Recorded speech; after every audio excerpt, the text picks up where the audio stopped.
The views, thoughts, and opinions expressed on this program are the speaker's own and do not represent the views, thoughts, and opinions of Reggie Miles and Reggie Miles Edutainment. The material and information presented here is for general information and historical purposes only.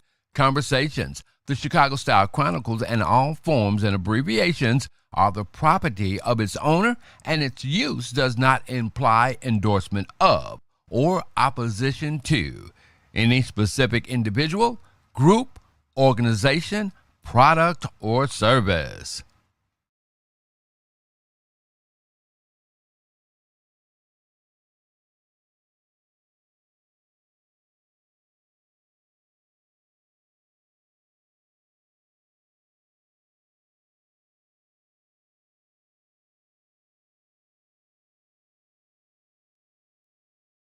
We are here.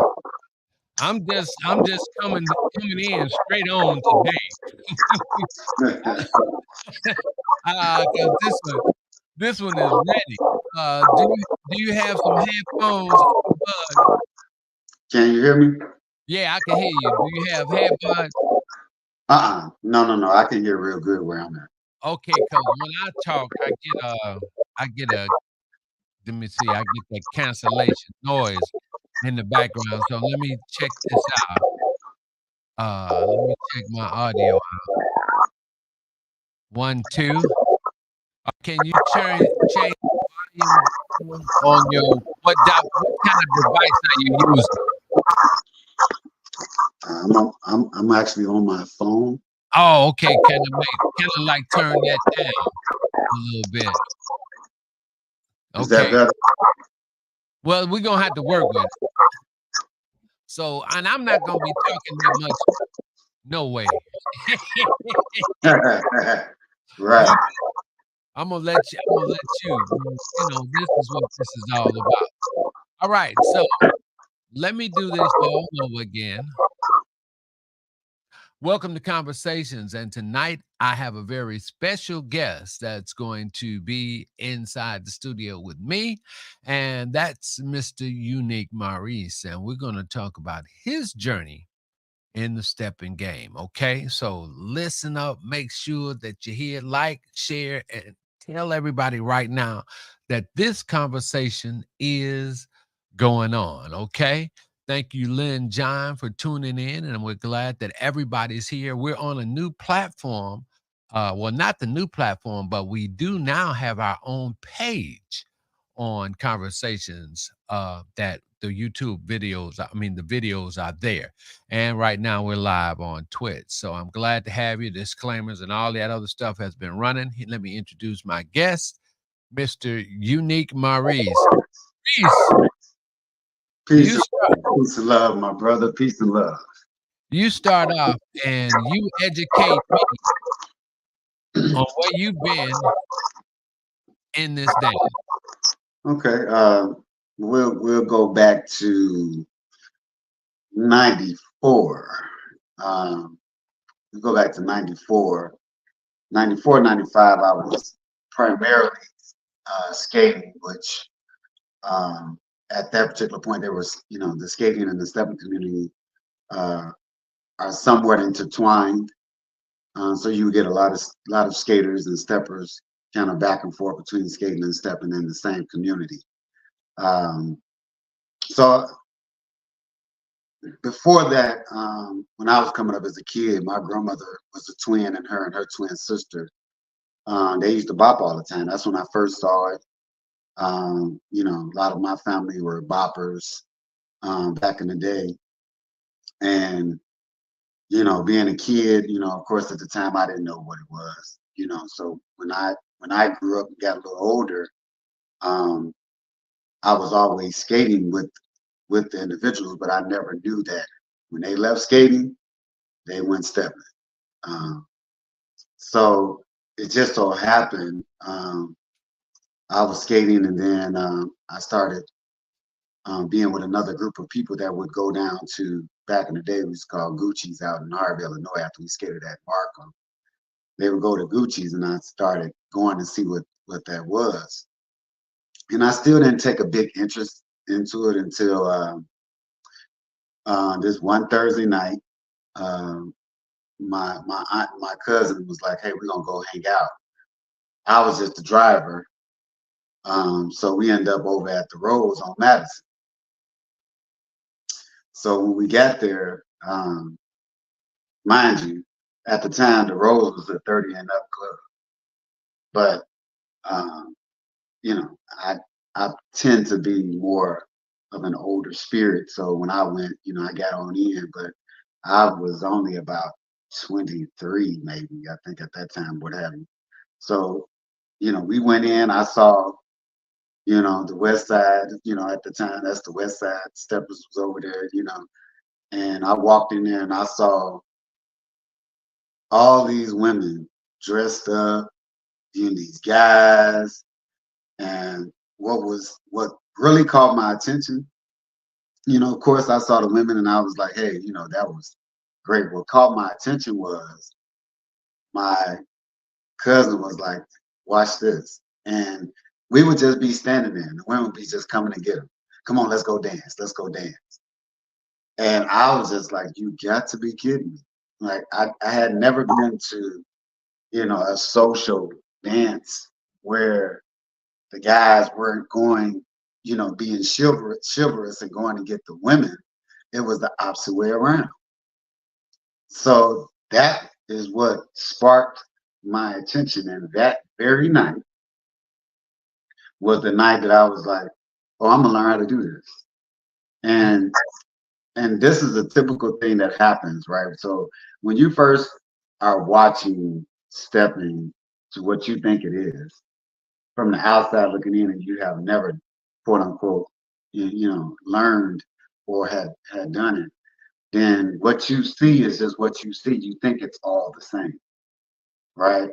And we get that a lot nowadays, especially in the contest form of it, where you have most of the audience looking in, thinking that because they did some spectacular thing, that means that they exactly were stepping. But so I didn't know any better, And I asked my cousin. I said, "Hey, look, you have to teach me how to do this." And he was like, "No, I'm not."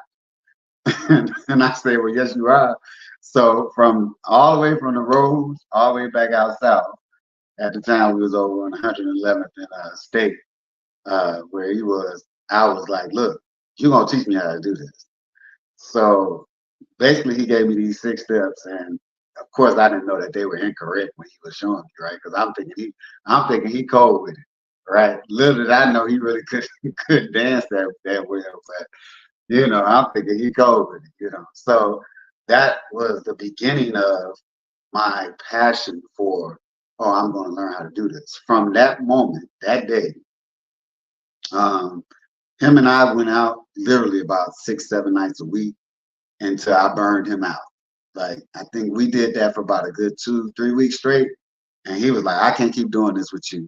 Because literally we was going to all the little hole in the walls, the Sandpiper, the Den, the Godfather 2. We was going all those little places because I didn't know about the sets at the time. So all I went to was the places that he took me to, which was all the little places where all he did really was go hang out, drink, and kick it. It wasn't like an actual set, right? And I didn't even know that at that very same time the skaters were going to the sets, like Desi and them, Desi O'Kelly, Valerie Smith, um, Patricia. Like a lot of those people were actually going to quote unquote stepper sets that I just didn't know. I was just skating with them, and then I would leave and go do my own thing.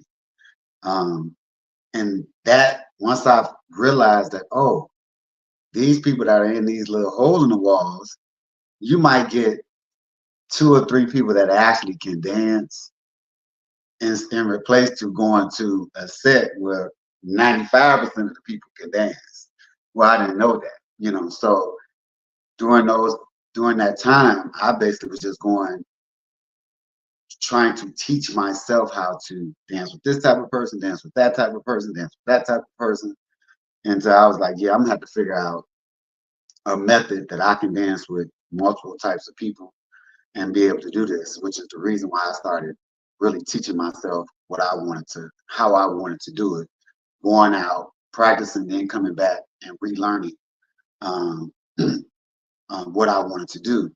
And once I started going to sets, that's when the exposure of the dance and what it was about really started to, the culture of the dance really started to hit me. So that was realistically like 94, beginning of 94, going into like 95. I went to the world's largest in 95, and I watched, and I was just like, hmm.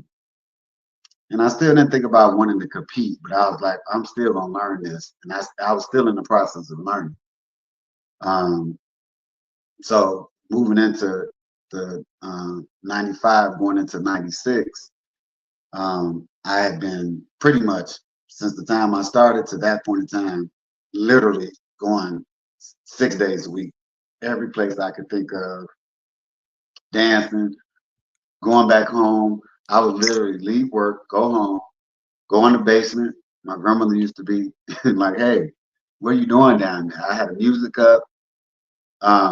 The very first song that I heard when I walked in the Rose was Johnny Goodtie Watson, Superman lover.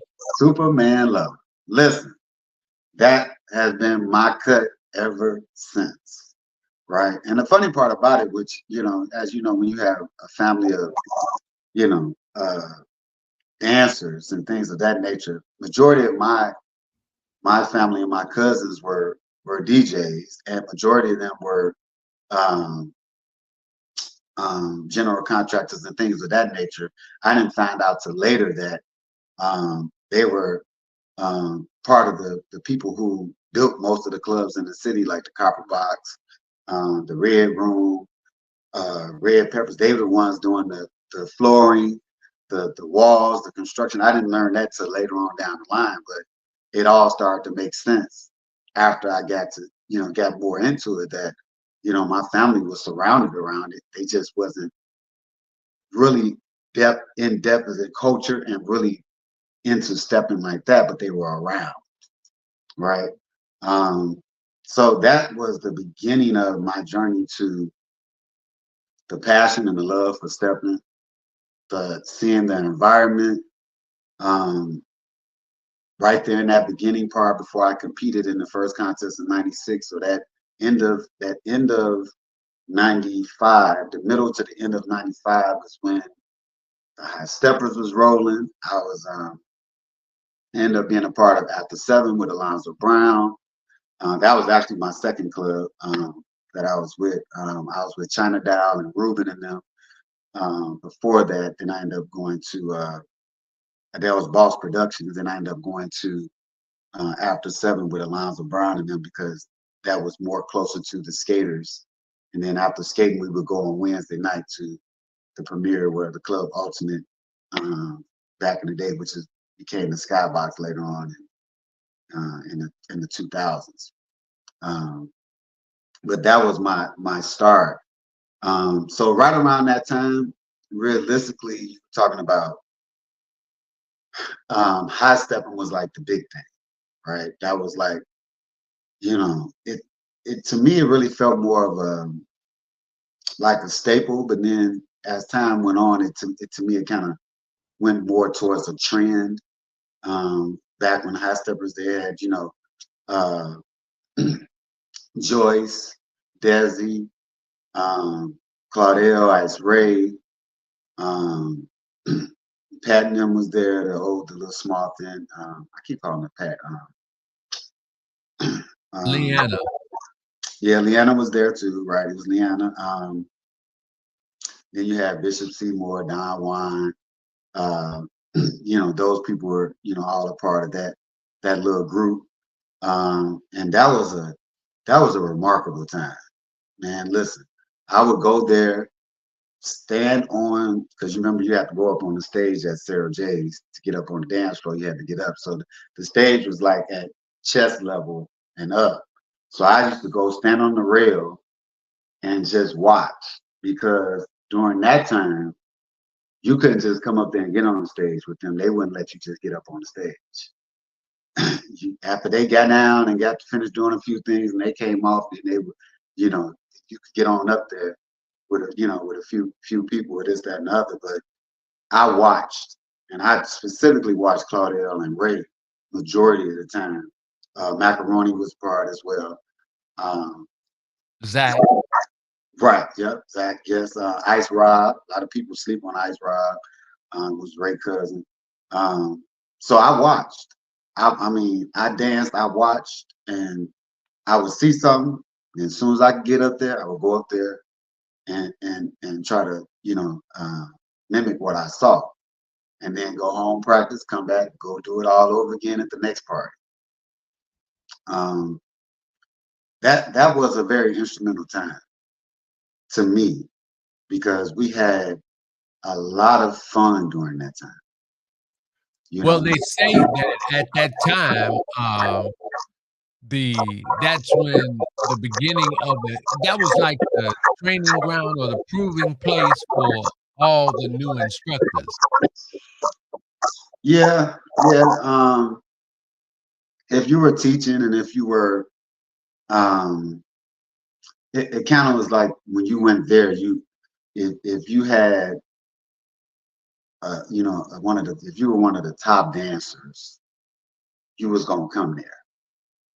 You know, that's where you was going to be. And Don't forget Donnie Davis. right, yeah, yeah. Donnie was part of that too as well. Yeah, that's right. And there was quite a few people. You know what I mean? Like, we can go on and on naming, quite a few people that were in that time.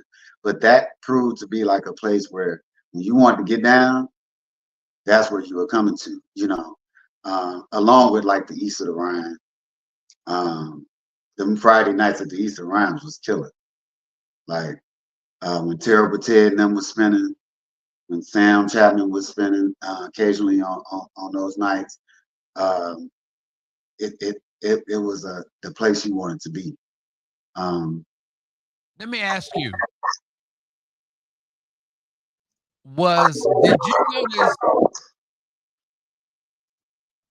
did you notice that there was like two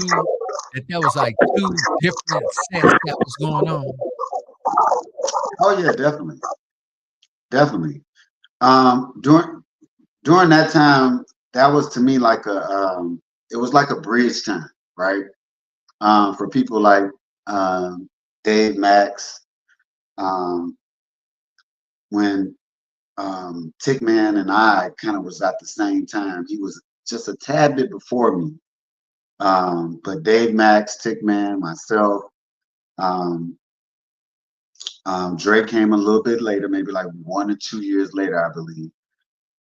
It was like a period of time in which it was mainly a lot of older elders in the dance, and then you had a little gap, and then there were like my generation, the Tickmans and things that Dave Max, myself, and to some degree, even Donnie was still not necessarily of that age level to me. It seemed that he was fitting in a little bit closer to where we were. Um, but you could tell the gap, and then you can also see that there was the high steppers, and then you had like Good Time Productions. You had like Deja Vu going on. Um, Um, Even like with the DJs, you had like Steve Brewer, Ron Brown taught me how to DJ initially, and then when he kind of left the scene, then Mellow Chris, I was under Mellow Chris. But even in the DJs, it was a difference in the flavors of the DJs. And another significant set that was going on, which is what I'm referring to when you said there was different sets. Going down to the Rat Pack on a Wednesday was totally different than being at a regular weekend set. It was just a totally different vibe. It was the music was different. The people were different. That was more of a after work type of thing. They came in there with their suits on from work, and things of that nature. So yeah, definitely. There definitely was a difference in the sets. So let me give you a little history background. Uh, I was the Rat Pack's first DJ Okay, okay, yeah. I mean, when they were when they were at Ricky's. right. They He's on 22nd. Right. Yeah, they opened up Ricky's, the Millionaires Room. They opened up the Millionaires Room on 25th Street in that version of Mr. Ricky's, Yeah. and I was the DJ. I had them Wednesday night, and, I did the Thursday stepper set. When when did Mr. Ricky start? Now, that particularly at that set, I don't know, but Ricky had a place on 103rd. He had another place, but he had that place that was across the street from Michael Reese, and that was on 25th, and then he moved down to 22nd after 20. they shut that one down. He also had one on 55th. Yeah, yeah, and the one on 22nd. The reason why, because I remember being there a lot on those Wednesdays, and then because at that same place, I forgot the social group that had the party there on. I want to say it was third Saturdays or what have you. I can't remember who that was, but we used to go down there because back then that's when I was dancing with Tina Moore. Um, Back then we would be there on like that. I want to say it was like the third Saturdays or something like that. But those were, like you said, that you're correct. There were different types of sets going on during that era. Um, but yeah, that's what kind of pushed me on into the community. That's what kind of drove me at the time, just trying to gather what my style would be in the dance. And leading up to that, then at the time, to me, the hot people were that were quote unquote competing. I hadn't really found out who they were um, until that second year. I watched the first year, then in '96 was the first time that I got into it with Lil Pumpkin. Um, that was our first competition in '96, and at the time, that's when Tony Dow he took first with Darlinda. I was second with Lil Pumpkin, and Royce was third with Charnice. But by that time, in all actuality, by that time I had been actually already teaching stepping for about close to almost 8 months or almost close to a year by that time. So it was just a different era, different time. Then I started to learn who all people were, um, like Keith Hubbard. Um, I already had knew Pete from um, with dealing with some other people that I knew, so we had mutual friends. Um, but during that time, Mary Green was doing the contest, and uh, that's when I started to see all the different people and started to learn who they were. The George Macaronis, and all of them. I knew them from the high steppers, but the rest of the world that was quote unquote coming to Chicago, I just started to really understand and learn who those people are. And then shortly after that, then the Dre's came along, and uh, people like Herc.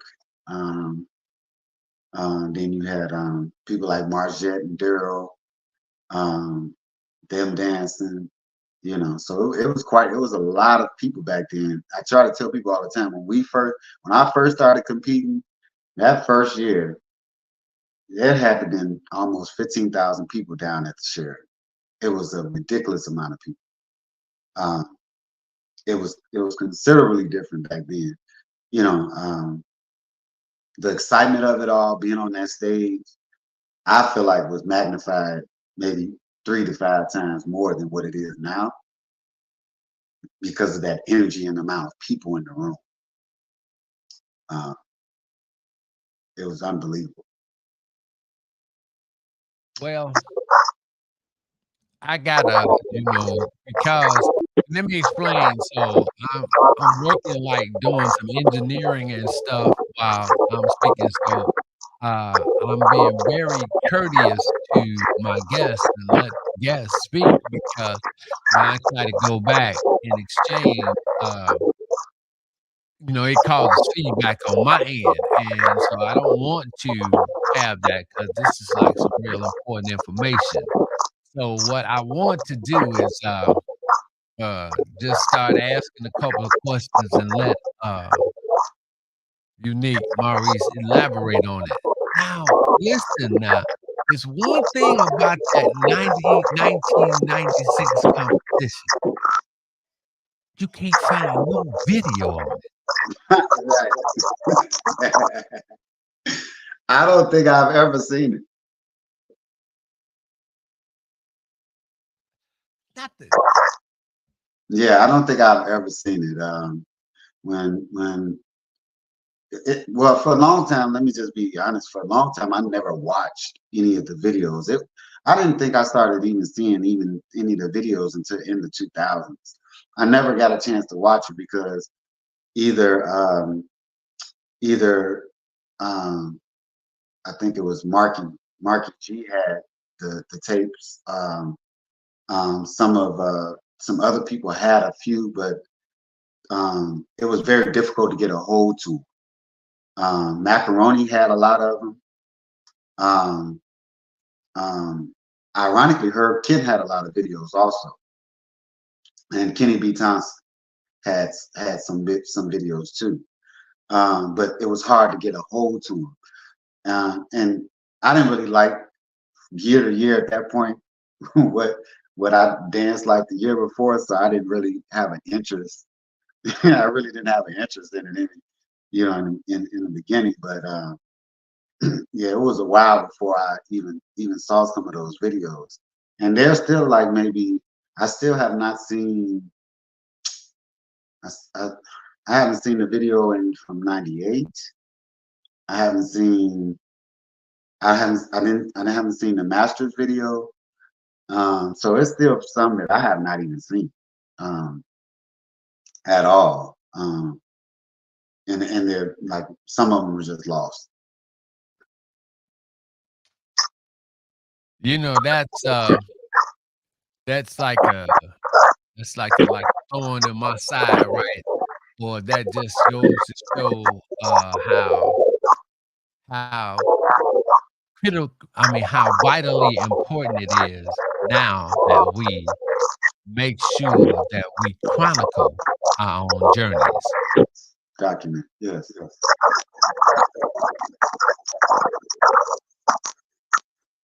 Can you? Yeah. So that's what that is. If you could turn down your phone a little bit more, that'll ease it. Okay. Yeah. Yeah. Okay. I got it. Me? Yeah. Oh, see, because this is StreamYard has a setting StreamYard has that setting that says, kill the noise cancellation. I mean, it has the noise cancellation in audio. I don't know if you press that or not in your phone, but when you do go into audio and it has it's a little blue box that has noise cancellation, it should be checked, and if you have it checked like that, that'll help. Because right now, what I have to do is make sure I turn you off while I'm talking, and then wait a few seconds before I open up the mic again, because that's like the delay, and that feedback is gonna come back. Okay, so we'll wait till he gets back and come in. Thank you all so much. So, but that's what I have to go through. It's like best when we do use the computer. So he'll go and come back and he'll come back in and we'll hope that that gets rectified. But that mainly happens when the guest when they don't use the earbuds. Let's see what happens. Let me get him back up here and he's back. Oh, still got it. Yeah, Hold on yeah. one second. So the best way with that is to, we gotta get those earbuds, and so he's gonna go get those earbuds, and that'll take care of that. But in the meantime, y'all, so this is what we do. I changed, the way I got the studio around, so it's gonna be kinda, like, different, and it's gonna be different. So I do look a little better, with my camera, so and that's working out as well. You hear me? Yeah, I can hear you. Yeah, he can hear me good, but the feedback is gonna come back. So I'm gonna just shut up, and I'm gonna shut up and, let him tell us. So, let's look at this video first. I'm gonna go to I'm gonna go to this, 2000 and no, this 1999 video with, Unique Maurice Turner and Shanice versus Andre Blackwell and Lynn Hudson. Let me get that in there. Uh, Let me share the screen on that, and let's see, share the screen, and let me bring that one up. Alright, and so I'm gonna share that. All right.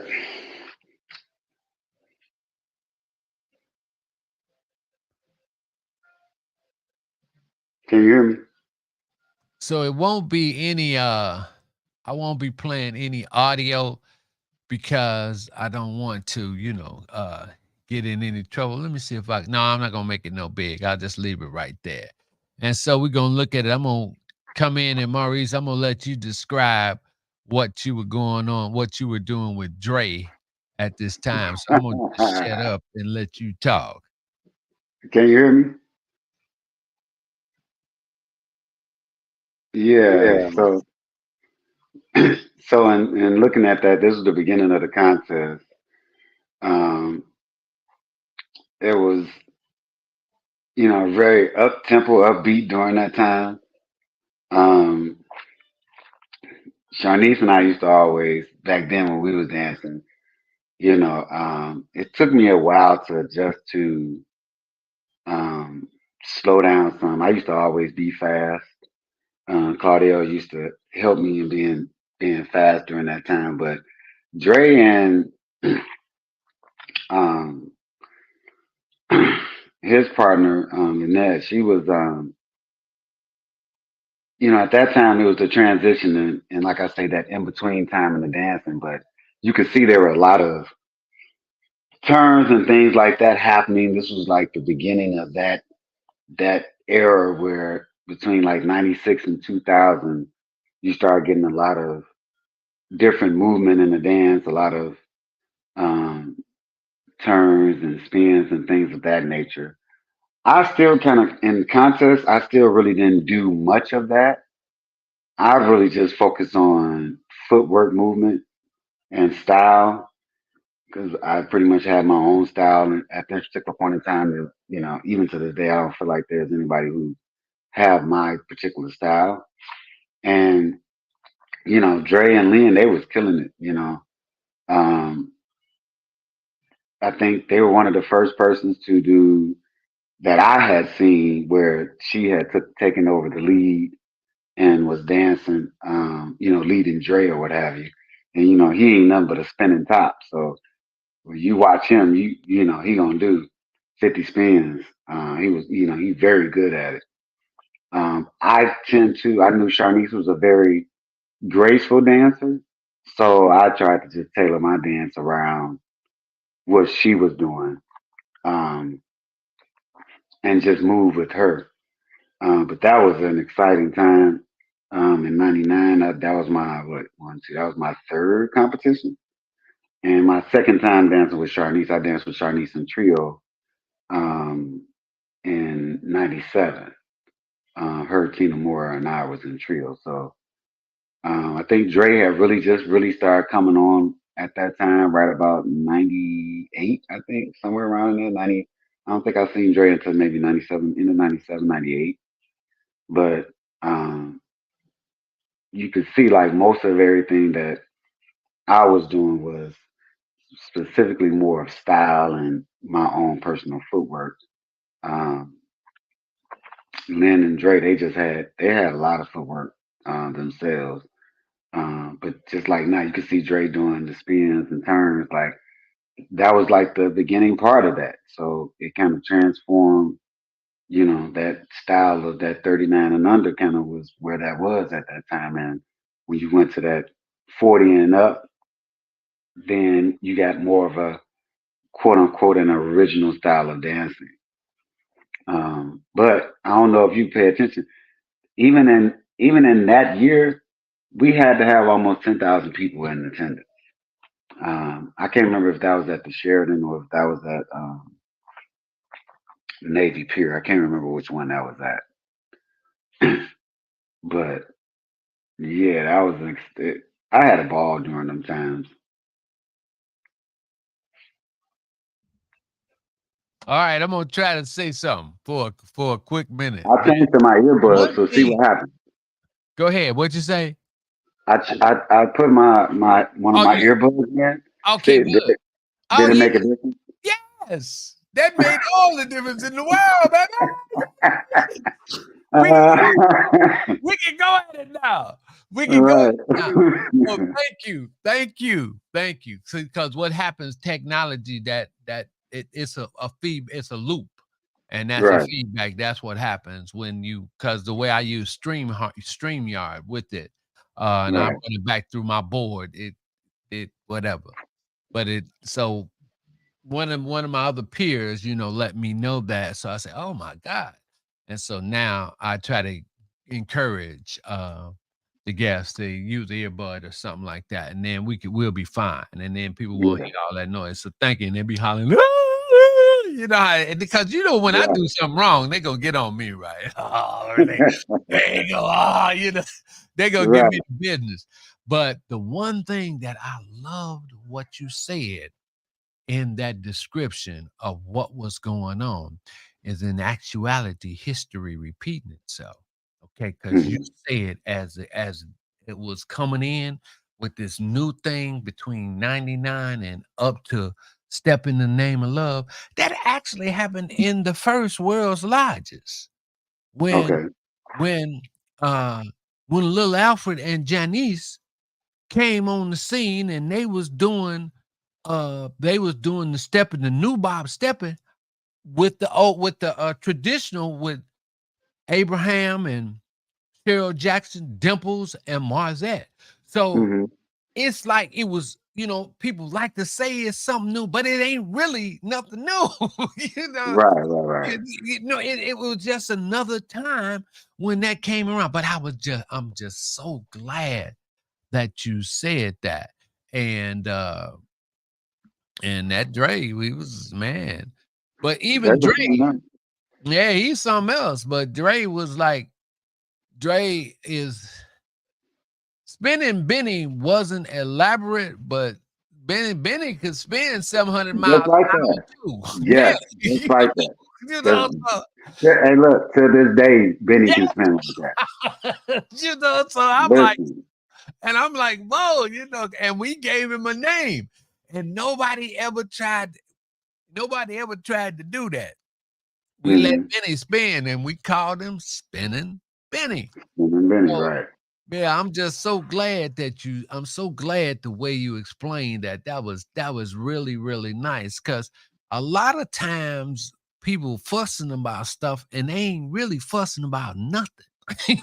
Right. It ain't really Well, nothing to fuss right. about. I always say this. I'm like, first of all, even though there's the quote unquote in this newer generation, there's an emphasis on um, and I'm gonna say one thing about that, but there's emphasis on terms and things of that nature, right? There are no new terms. Like ain't no turn that you're gonna do that haven't been done already, right? It's just a manner in which you do them, right? It's your style with that particular movement that makes it look a certain way for you. That's where style comes into play. So there's no new terms. It ain't like, oh, we doing something that little Alfred and them and that y'all ain't did before. It's not that. So, this notion that, oh, we doing it. No, this is something that's already been done before. Ain't no new terms in this.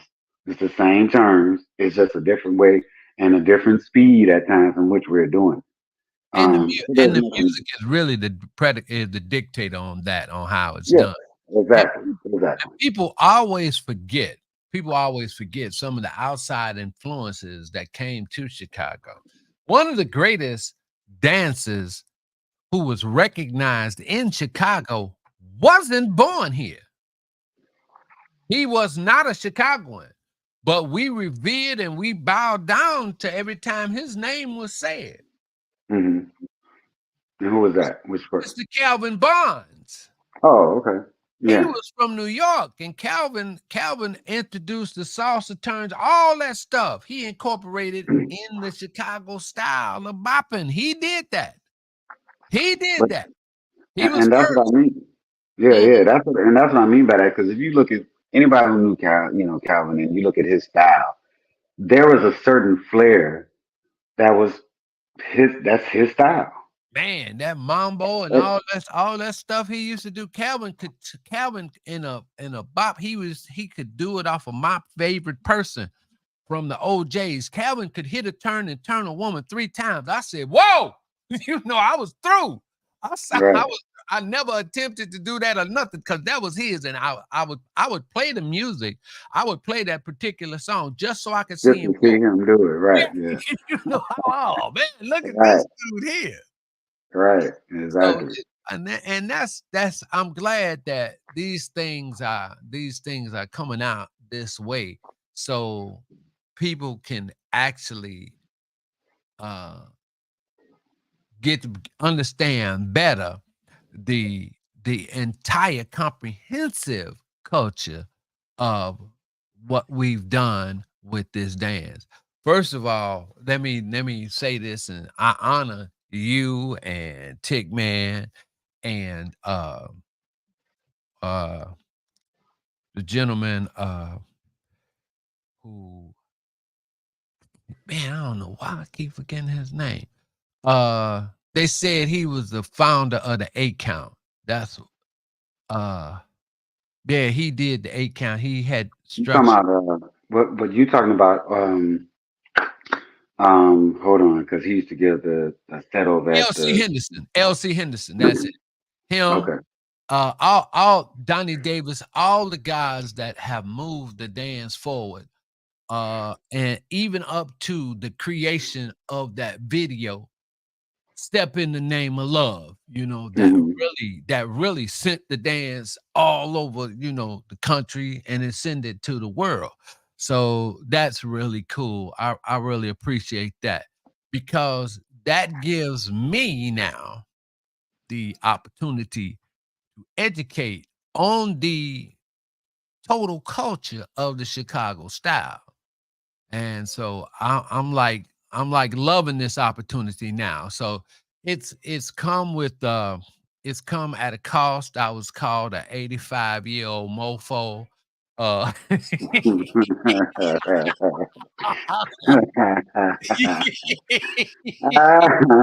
So, hey, look, let me tell you what's funny about that is yeah, because remember our first interaction, yeah, because at that particular point in time, like there was so much controversy, and I'm like, some of this can be resolved with just a conversation, you know, absolutely.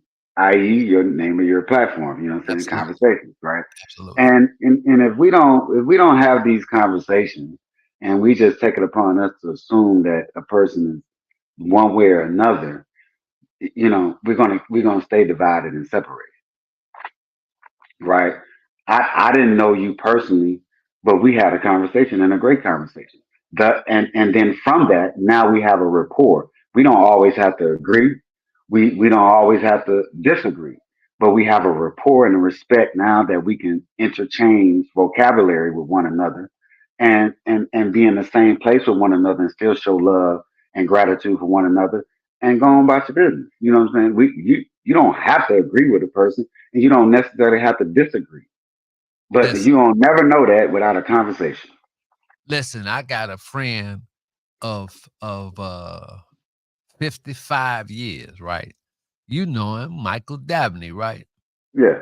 So when we was in high school in the 70s, 71, 72, Claudel was going to Limblom. Michael was doing all them turns. Mike could turn, he could do any kind of whatever it was. I looked at Michael, I say, man, I ain't never doing that. I ain't never doing that. I said, if I have to turn, I ain't gonna dance. And I never embraced it. I'm not against anybody else doing it, even though I said I came up with the acronym. It got me in trouble too, or the number when I said 9,870. 870. Right.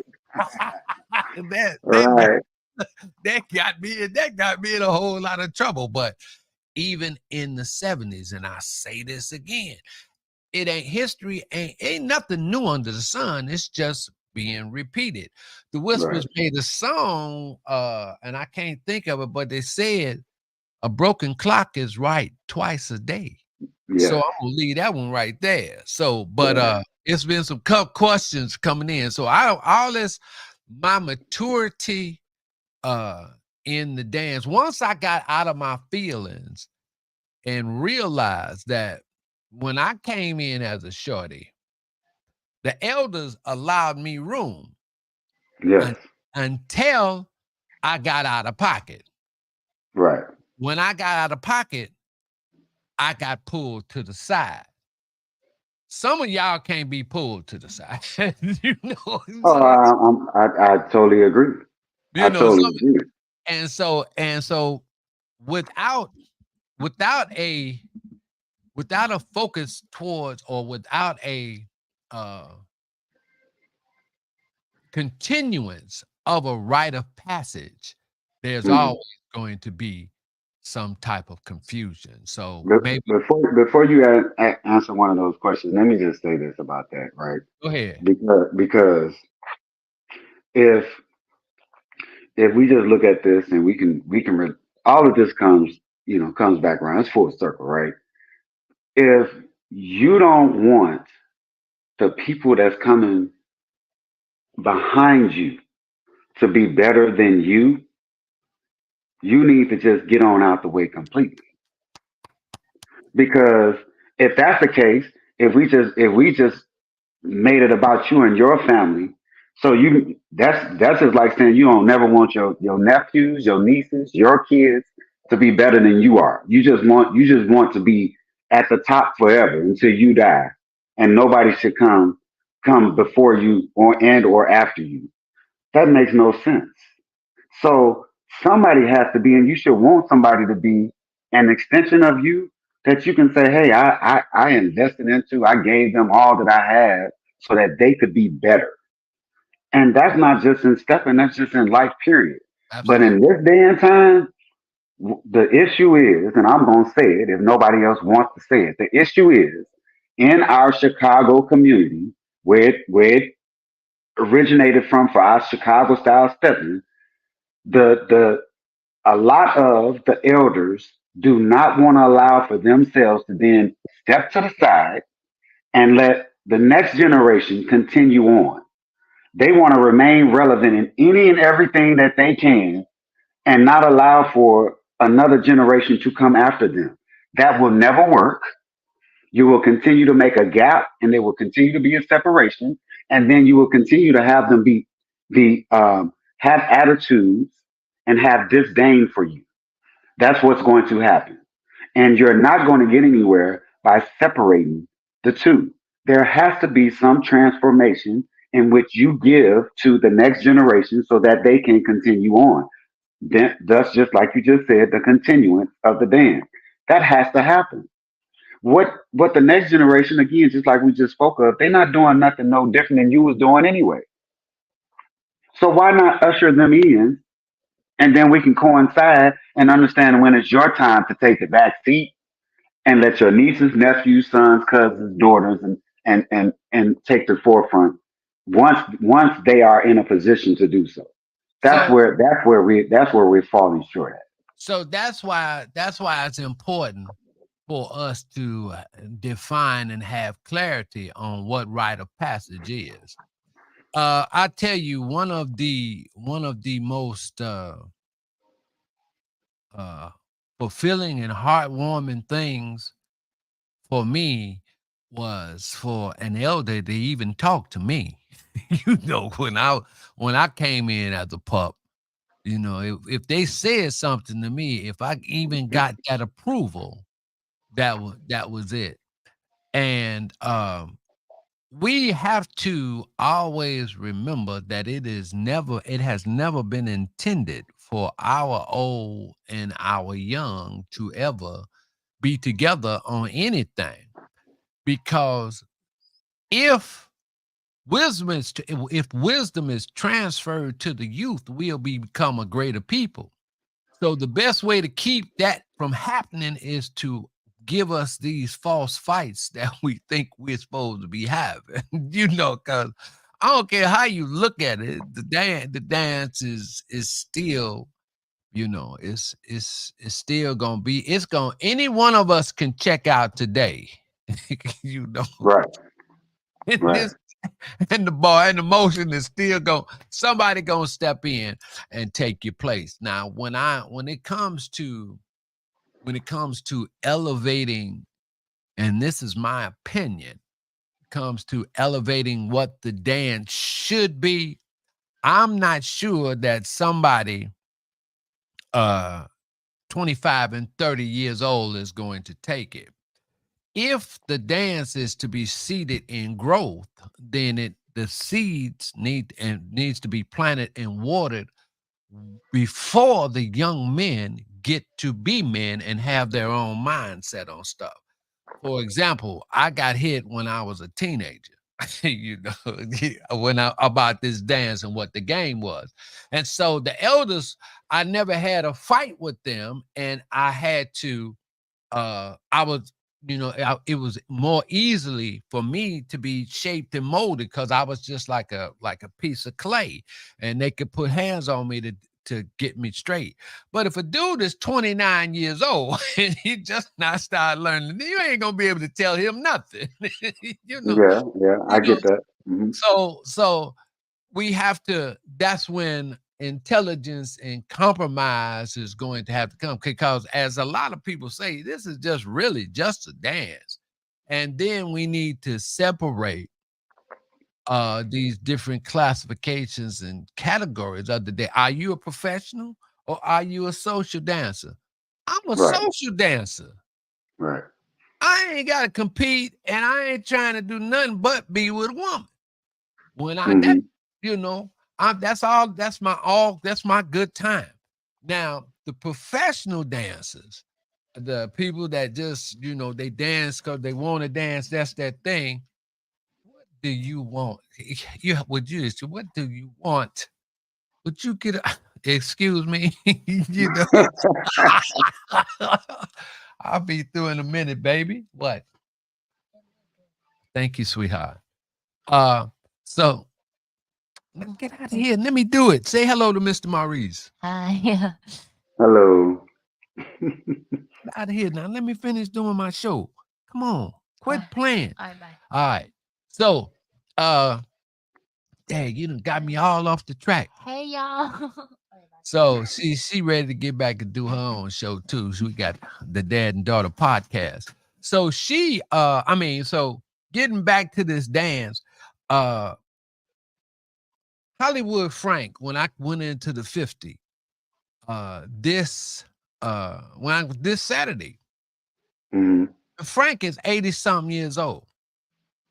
And soon as I see him, when I go anywhere, first thing I do is go and speak to him. Soon as I came in the joint, I was at the 50. He hollered, he called for me. I didn't know he was calling. He sent somebody over there to get me, had me sit down there next to him, and he told the bartender to give him what he want and then give him another one when he gets finished with that. So I That's don't what's know up. if we can ever get to those little things, Hmm. to those little things. And I'm never trying to compete with Hollywood on the dance, even at his age. Right. He can cut up.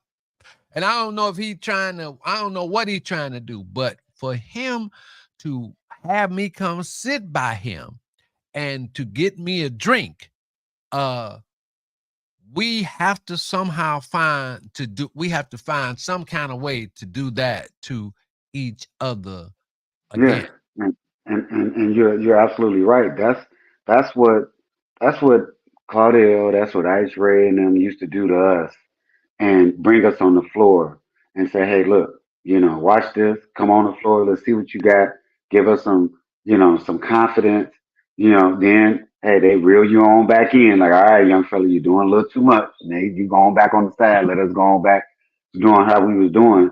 But that was a part of showing us that, hey, you can come in this space and we can coincide.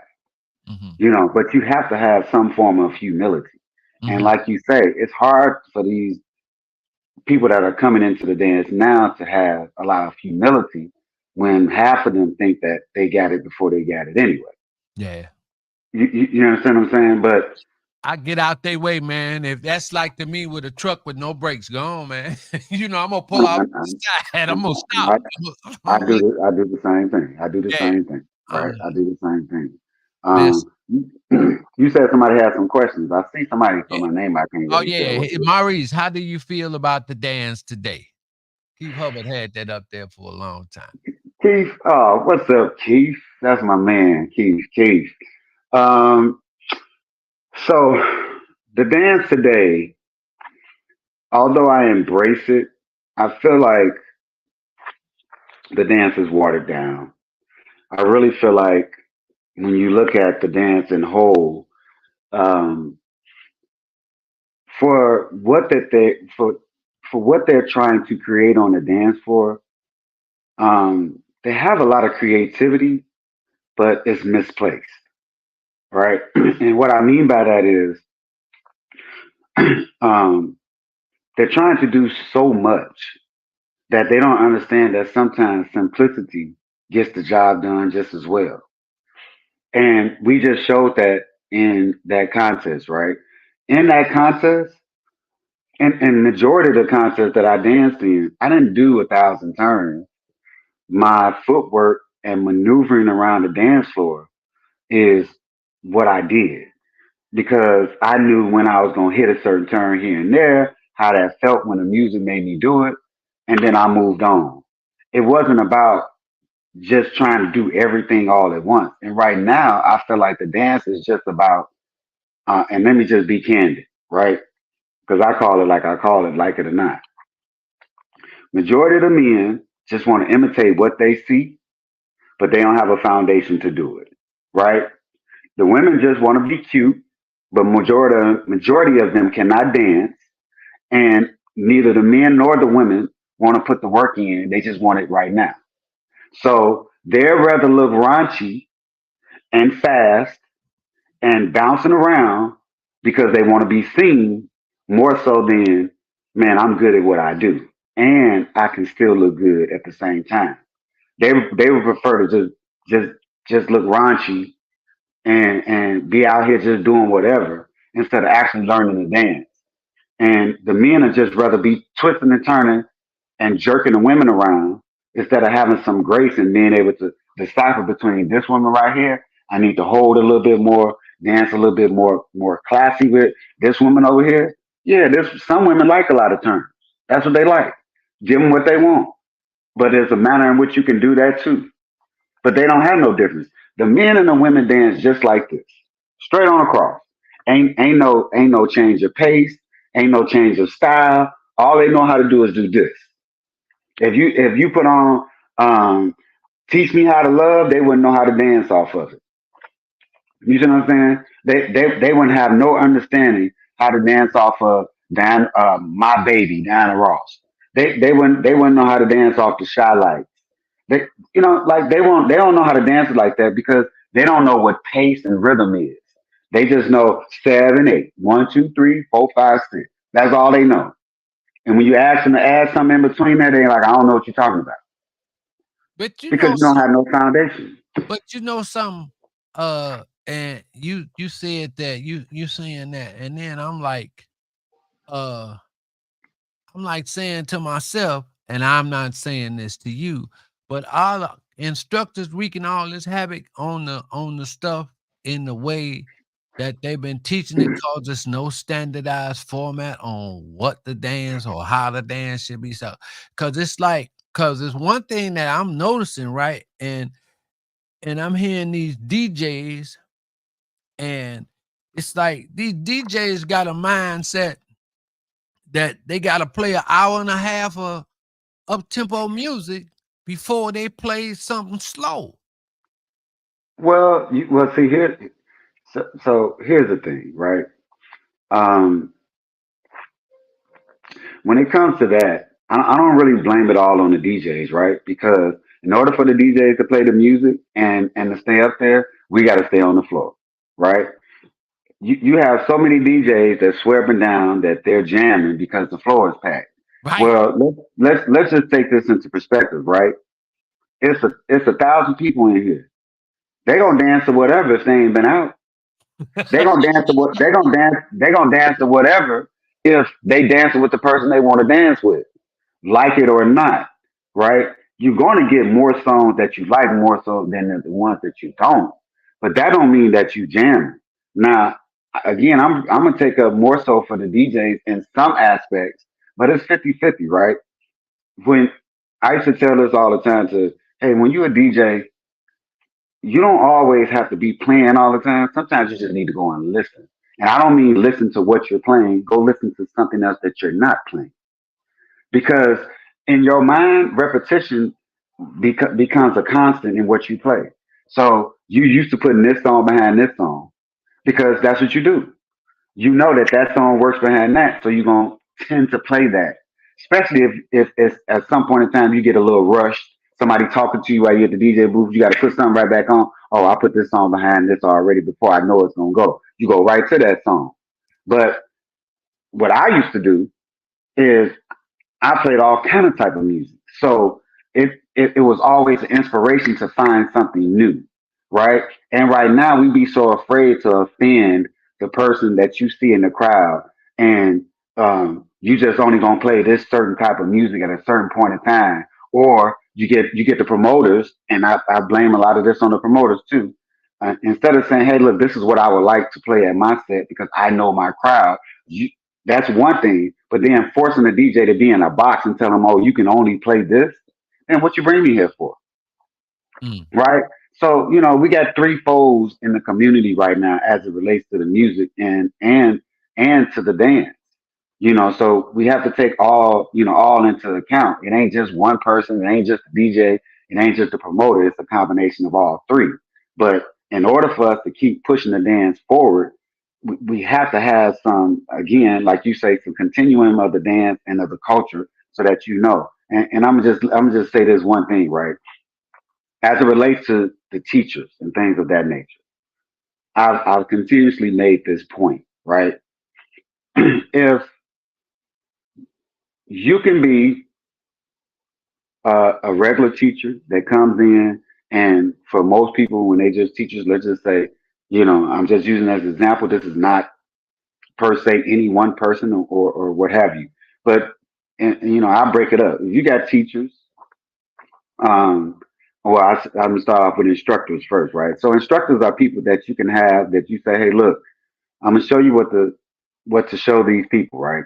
And they may have a little bit of knowledge of it, but you all they doing is showing the people what you showed them, or they learn from somebody, so they just repeating that. They're gonna show the next person what the person that taught them. They're gonna show it to the next person. That can be an instructor, right? Then you have a teacher. So let's just say teacher is like on a high school level, that mid grade level, 7 through 12, right?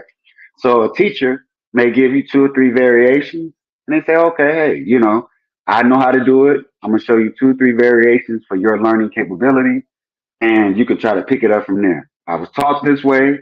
I understood it. Now I can translate it two or three different ways to you. That's a teacher. Then there's, and like in your case, then there's a professor. right? The professor is the ultimate because now they look at the person and they find out what their learning attributes are and how they receive and process information. And then they say, okay, what I know to do for your particular learning style, I'm going to show you how to do it from that perspective.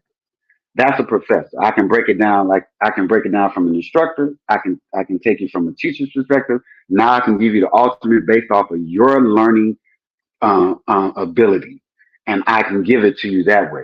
That's the ultimate. The majority of the people that are out here now are instructors.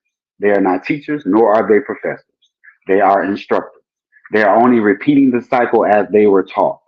They don't have no ability to break down. They have no ability to decipher. They're just showing what they have learned, and majority are that. There are very few professors and more of instructors and a good number of teachers. Yeah, And that's where it is. you talking about the articulation of the dance. That's correct. Uh, And how we are giving the dance to the newer people that are coming into it. That's really what it is. And yeah. that's why it's watered down now. Hmm. Right. And I look at it, the dance is basically an interpretation of your personality and who you are. But there's always foundation. And this is where I always tell when we have these discussions about older and younger, is because there's so much separation, right? And if if a person comes to me and say, "Hey, I want to learn," and they like, "Well, I want to learn how to do this turn," right? Okay, well, we still gonna have to go back and I'm gonna have to teach you the basics so that you can work your way up to that. You ain't gonna just be able to skip forward to just being able to do all these turns. That's not how it goes. They still gonna have to learn some foundation. You still gonna have to learn some history. It's just the way it is. Hmm. So So that's just my little face.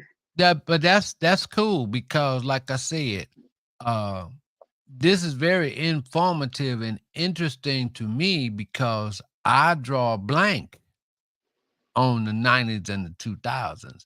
I didn't come back till 2018. And That's what I'm saying. Right. I wasn't gonna come back then, but my wife wanted to come. So that was the only reason why. Because I got up to here. I didn't care. I just did not care. I could live a life without ever, being at a stepper set again. Cause once you've seen it, you gonna you're gonna keep seeing the same thing. Ain't nothing new under the sun. Right. Okay. So, you just let people be and let them do. But getting back uh on the musicality or the way steppers in my iteration of being a stepper's job, you know, uh we would play change the tempo in the set like every 20 minutes or every 25 minutes. It all depend on what the DJ or what the picture that he was trying to create in the set. Right. Sometimes you'll set up, you setting up, you'll play the fast music to set up the walk and run, Right. because I'm just trying to figure out when did we all just start just dancing one way? Yeah. I mean, I from the time in which I came in, I think that there was a combination of the both. Right. Now, as far as maneuvering over into walking, um, I think there had been so much push towards the music being able to translate to more of a crossover generation to a certain degree that um to me I feel like some of the classics, and things of that nature were just not being played as much. And it just kind of catered to, we want R&B and above, unless you went to certain people's sets. Everybody know if you go to Good Time Productions what type of music you're gonna get. Everybody know, hey, you might get a little of both when you go to Rose set. Everybody know that you're gonna get, back in the day when Breeze was here, rest in peace.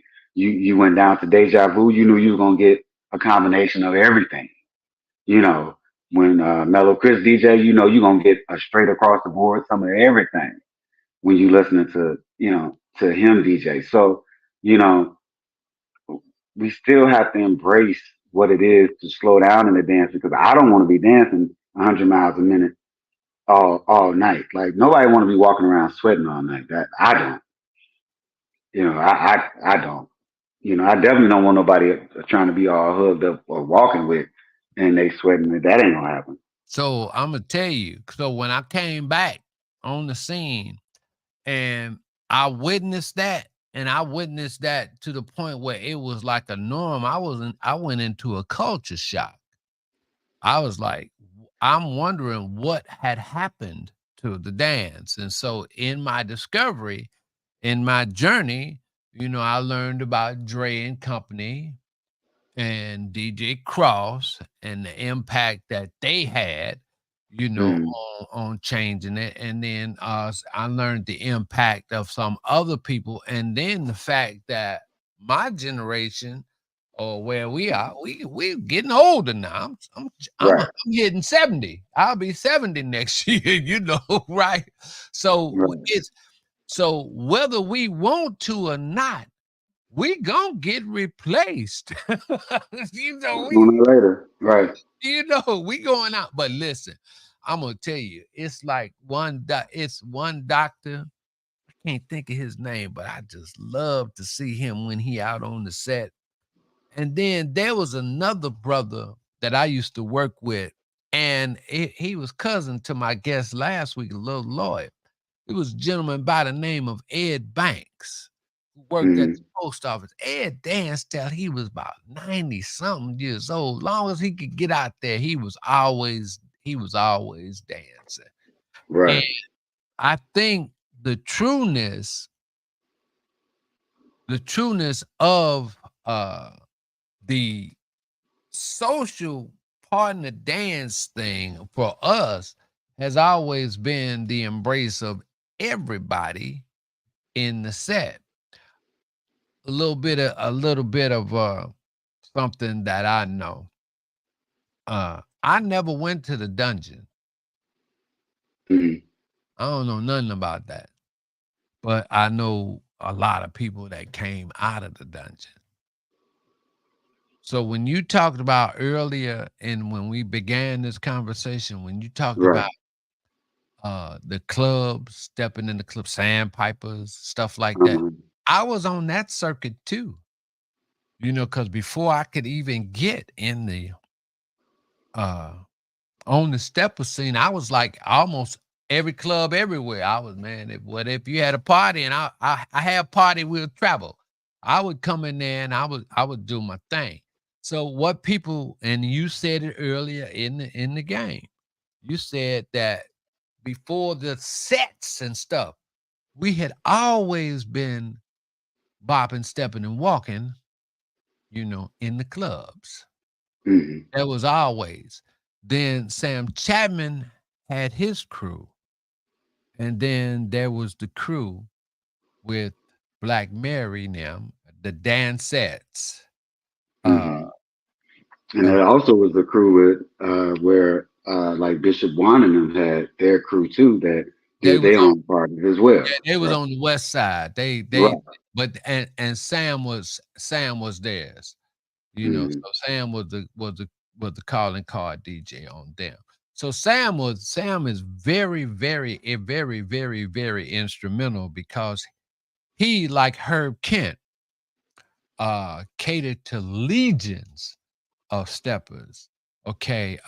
Sam, some people started with Sam when they were like 12 and 13 years old. Okay. I mean, period. And some people started with Herb, like when they were like me, when they were 9, 10 years old, mm, listening to him. So we didn't all meet until that first world's largest stepping contest in 1989. That's when okay. that's when the first meeting came, when the new boppers, Sam Chapman and them, his crew, had met Cheryl Jackson, Dimples, and Marzette. That was the other side. And then, like when you just said earlier, like after the High Steppers, which was a social club Black Night, the High Steppers, they ushered in a new period that Right. as the dance had moved and progressed, was Progress. progressing Right. forward. You understand? There's nothing new. It was progressing, okay, Right. to because of the new blood that had been infused into the dance. Whenever new blood comes in, it's going to be some type of changes. But the one thing, and I will say this, I agree with Daryl Davis 100% on this. He says bopping is the original dance, stepping is the popular name. They are both the same dance. The difference is in how the numbers are manipulated. So the manipulation of the numbers for the new style of dancers, or I mean Right. for the next generation of dancers, went from 7/8, 1, 2, 3, 4, 5, 6, right? That was Right. that thing. But for me, it was kick, kick, cross, cross, which Cross, was cross. 1, Right. 2. So what Right. happened was the 7/8 replaced the 1, 2, but it's Right. basically the same dance. So the 7/8 allows you to get into those turns and stuff what Blackwell likes, and so which is cool. But basically, it's the same dance. The Hmm. numbers were shifted to do something else. So, but all of that came from the from what Hmm. Mama and them used to do, which was called the bop. Right. Ultimately, for me, and I don't see that today in the next generation style of dancing. Uh for most of the elders, we do all three of them. We don't separate them, making bopping, stepping, and bopping, stepping, and walking. We can all do the same dance from that single move. And we Right. even got the off time slow bop. But Right. in the current iteration, and I said this last week, they done dropped the G off of step in and they made it step in. So when you do just step in, Right. Oh yeah. so when they do just step in, that's all that dancers can do. Because then when you tell them walking, that's like, what you talking about? When for me, and for some of the other elders that it's still the same for us. Hmm. So how do we get do we keep step in separate, or do we merge them all? How do we become dancers in this generation? How do we could become dancers again? Because I think Dave Max was talking about that the other day. But how do we become dancers in your Well, eyesight? I mean, that's I can relate that to current generation of young folks in the same aspect is because you can't become dancers without a good strong foundation. You can't manipulate a beat that you don't know and you don't recognize and you can't hear it. How you gonna manipulate something you don't understand, Mhm, right? But um, there's not there isn't just necessarily one way to get there. You can get there multiple ways, mhm, but you still have to get there. And you got to put the work in, right? And I think it can happen with a conglomerate of people. You know, you can learn from this person, you can learn a little bit from that person, learn a little bit of history from people such as yourself. You can learn a few steps from people such as yourself, then you get a few from other over here. That's what we did. You know, we didn't just get it all from one person. You know, I changed my style 3 times before it what I am right now, right? There was the beginning me where I incorporated my own steps. And then when I saw something different that I wanted to add to it, then I added it. And then when I got to a certain point where I was in that, I'm like, okay, I want this to be in my dance. Then ultimately it became what I am now. That's a that's a process. But it didn't come from just one person. It came from the community, you know, and that's how I got here. Right now we want to bypass the community and just say we just want this to be this. That's never going to be an outcome. You can get that. That may happen one out of one in 100,000 times where you get that type of individual. There, and I keep saying this. There's a reason why there was only one little Alfreds, one Ty Skippy, one Casper. Rest in peace, all of them. You understand what I'm saying? There was a reason why.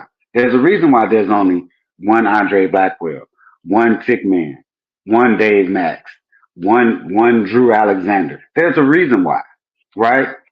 So you can't always use the LeBrons of the world to make your case because that's not a good baseline to go off of. That's an anomaly. So the best thing that you can do is work hard and try to get there instead of trying to skip there. And that's what we're missing, right? We can take and then we go back to the same thing I said earlier. If if instead of being envious of the young folks and seeing what they have, and some of them you just can't get through. We understand that ain't no different. Some people you just can't talk to. They think they know it all. They're not in receivership of anything but their own mindset.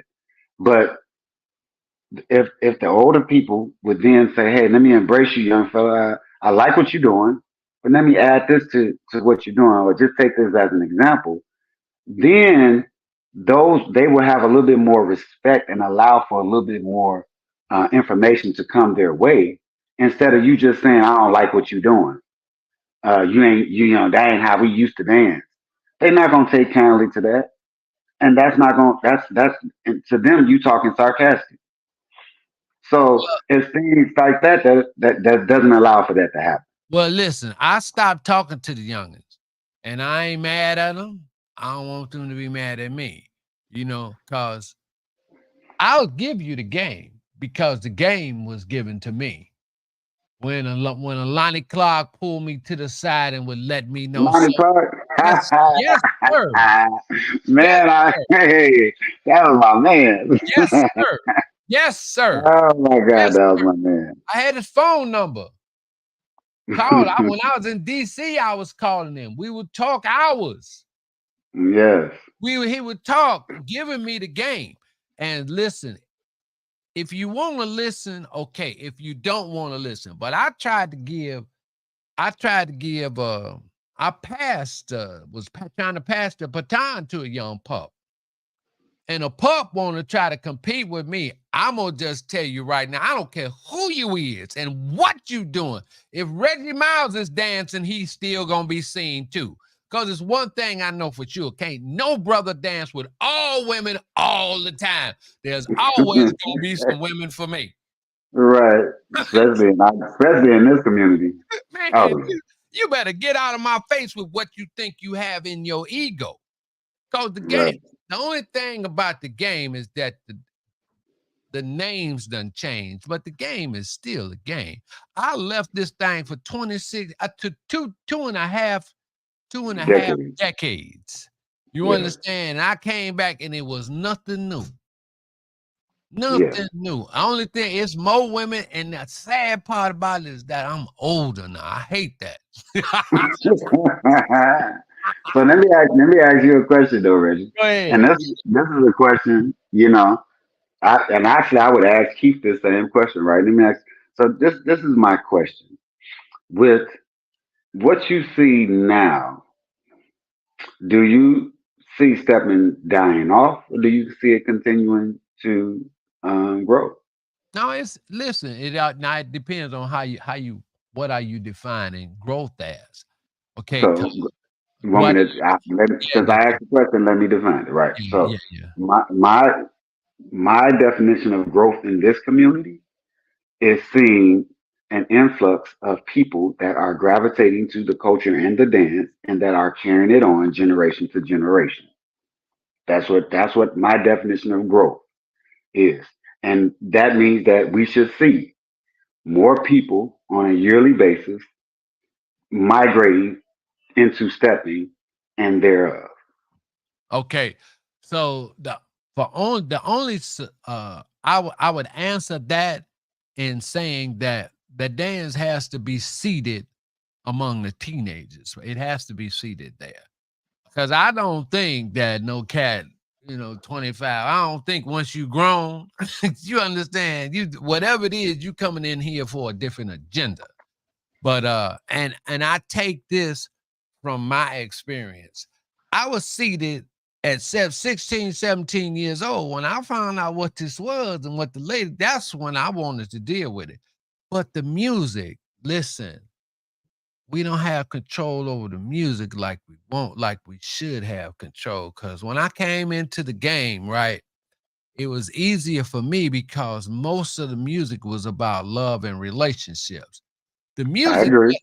the music that our kids are listening to now is like It's garden tools, ratchet. female dogs, drug dealing, It's abusive ratchet. man, uh, so what we're going to have to do is find a way to put it in the elementary and high schools. We're gonna have to find a way to make that a part of our culture. Like in the city of Philadelphia, you understand, they have a city dance called the Philly Bop. That's their dance of the entire city.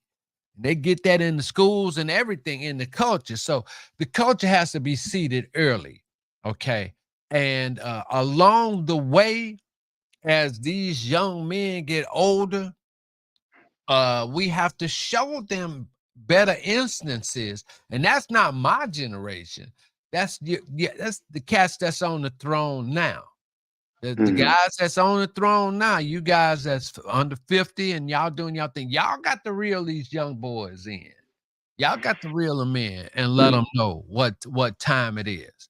And see, until we can get some balance on what socializing and the competitive nature of it, because some cats don't want to compete. Some of the greatest dancers to have ever danced, they never got into a contest, man. Right. That's Right. you know, Calvin Bonds was never in no contest.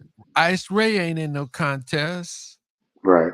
You know, plenty cats. Bumpy Face Slim never got into no contest. Romeo, well, they did contests among themselves, but in the world's largest wasn't around for them. But it's just we gotta find out the difference and reshape it, the professional and social parts of it. See, because the professional part, the commercial part has come in and it's set people making a lot of money now. They making money.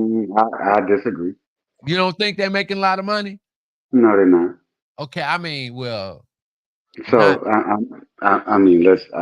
And the reason why, and I'll go back to the point. The reason why I asked that is because all of those dynamics that you just named about the music, the culture of embedding it in our kids and teenagers and this, that, and the other. That's becoming more and more difficult to do. We can't even keep the schools teaching regular curriculum outside of sport and um, non-educational tools like dance and art and things like that. Those are being stripped from the schools. So absolutely. that So that yeah, that's these things that we're referring to are going to have to come from within the home. well, And we gonna have to fight for that. We're gonna have to fight for that. But yeah, but that needs to start at home first. okay, so let now and I don't know if the generations have passed this or will we ever get this, but at the home sets, now if some of these home sets now, all you gonna hear is Biggie and Tupac and you gonna hear but Right, you're not gonna be at too many of the home sets now where you're gonna hear some blues or you going one of the uncles gonna tell you, man, you see, I'm trying to talk to this girl, you ain't gonna get right, that. It's going right. and so our time of being in the home is different from the time of being in the homes today. So that's why conversations is important, capturing or histories and us telling our stories about what we used to do is paramount. Mhm. It's Right. paramount. It is And that's paramount. why I asked that question. Right. That's why I asked that question. Yeah, it's paramount. Um, So I yeah. listen. I don't disagree with it. I don't. I'm not into. I'm not like I said. Let me make this really clear. I'm not caring about what young people do. Cause whatever y'all do, just make sure y'all set it up for the people that's behind you can pick it up. Right. Cause somewhere, and I didn't get this. I didn't make this up, or no other elder, no person, old person that's mad that said none of that. But it was a person, a prominent person from y'all's generation said that y'all dropped the ball. That the ball was dropped from the 96 era on. And I Mm. and the reason why I believe that might be a possibility is because the dance became commercial. We used to get a dance for free. We used to give it for free, teaching the dance for free. But it's commercial now. So all you have to do is win a contest. Oh, all you gotta do is say I was in the preliminaries. And then He's gonna be an instructor, right? y'all you got and then here's the thing about preliminaries, right? Or the preliminaries it's for everybody to get in. They not no it's no betting in the preliminaries. Everybody goes to get in that, you in that preliminary. You're Right. gonna you're gonna be in the contest. And so people are going around, acting like that's supposed to be a badge of honor. And the next thing you know, they're saying they got their own class and doing this. So until there are some standards set, by a body of individuals, elders, mids, and youth, ain't nothing gonna happen Hmm. because everybody has to be brought to the table. The people in the middle have to understand that they're gonna take the elders' place. And the people on the other end, the youngins gonna have to know they're gonna have to they're gonna have to take the middleman's place. And so it's the Right. youngins gonna have to keep bringing somebody in until we get that concept of what that rite of passage is. We're gonna always have this problem.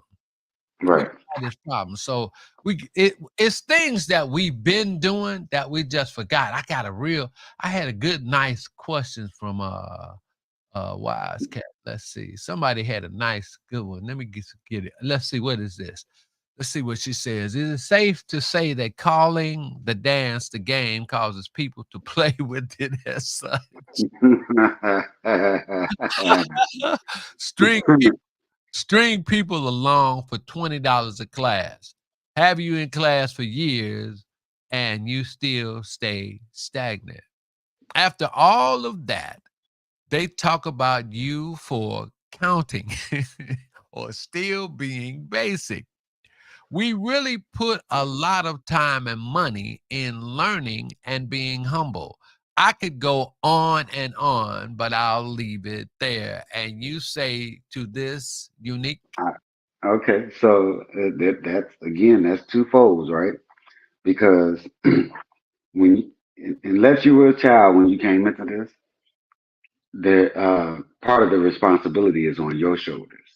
If you know you're not being led in the direction that you asked to go or would like to go, then at some point in time, then you have to raise your hand and say, "Hey, where are we going?" If you just riding on the bus and you ain't never asking where you going, then you're gonna get led and taken to a spot that you didn't know that you were going. That's just what's gonna happen. Now, the other thing is, um, in this day and time, you need to vet. Just like you go and you search and research when you want to go to an Airbnb, you need to research when you want to go to somebody's class to learn something, right? You need to look at their history. You need to look up, some methods that you see or listen to them talk, maybe get some questions from someone else. And then still, if you decide to choose to go to that person to gather instructions, you tell you like my dad used to tell me, you take everything with a grain of salt. You know what I'm saying? You spit out the fat, chew the meat, spit out the fat, right? As an adult, part of that responsibility lies with you, right? So you can't go.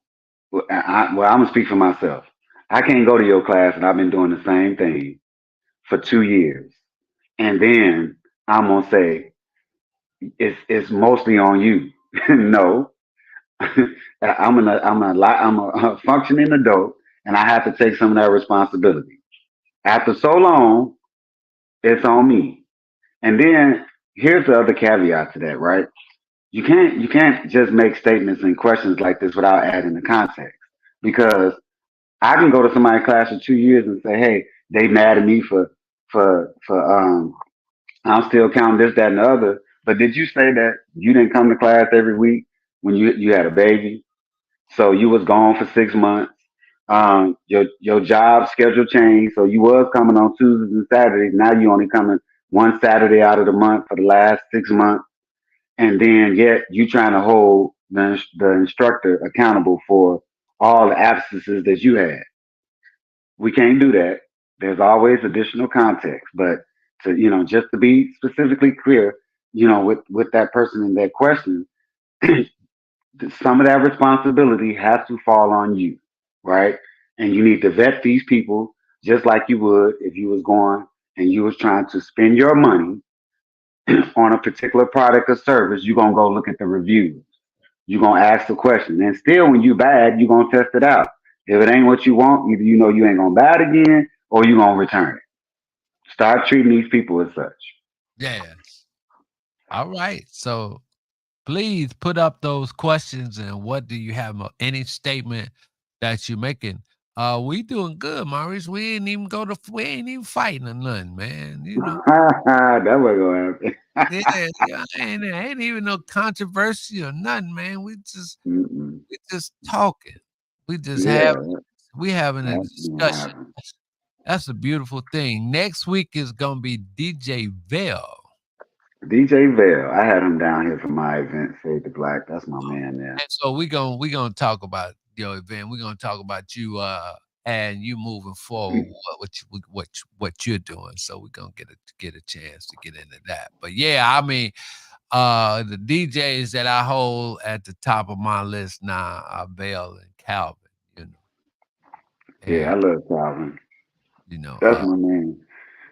any guy that can switch that does not have a problem with dropping some walking music and then going back to packing the floor, I don't have no problem. Cause I don't have no problem with that, but if you got to play an hour and a half of up tempo music all the time, and I'm looking at all these pretty ladies and I can't get my arms around them, I got a problem with you. So I won't even come. You know, Ah. I won't even come. See, because I don't I ain't gonna come. I ain't gonna mention your name. I ain't gonna say nothing. Look, talking about walking, let's do this here. Okay, go ahead. Yeah, let's get it. Let's let's do this right here. Let's get it. Let me bring this thing up. Let me share this screen because I got it. Because I saw this one here and I said, yeah, let's go. I got to talk about this one because you did a move on here. And so let's share the screen. And yeah, there you go. Hold on. Yeah, let's pull it up. There you go. And Oh, when I was walking with Tina. yeah, that's my girl Tina. So let's see if I could just hit it. I don't play the music because I don't Right, want yeah. to flag Hmm. digital rights, on YouTube. So Now, then, go ahead. now I'm gonna win. It's gonna get to be a part because I y'all know was what you're talking about. Yeah, I yeah, know when I did the little drop, yeah, down. yeah. So, but it was like I thought this was like close quarters, but y'all was getting out. Look at you presenting and all this old kind of stuff. Oh, there it is. Oh, here it come. Then she got the booty and stuff. I'm saying, oh my God. And that's what killed me right there.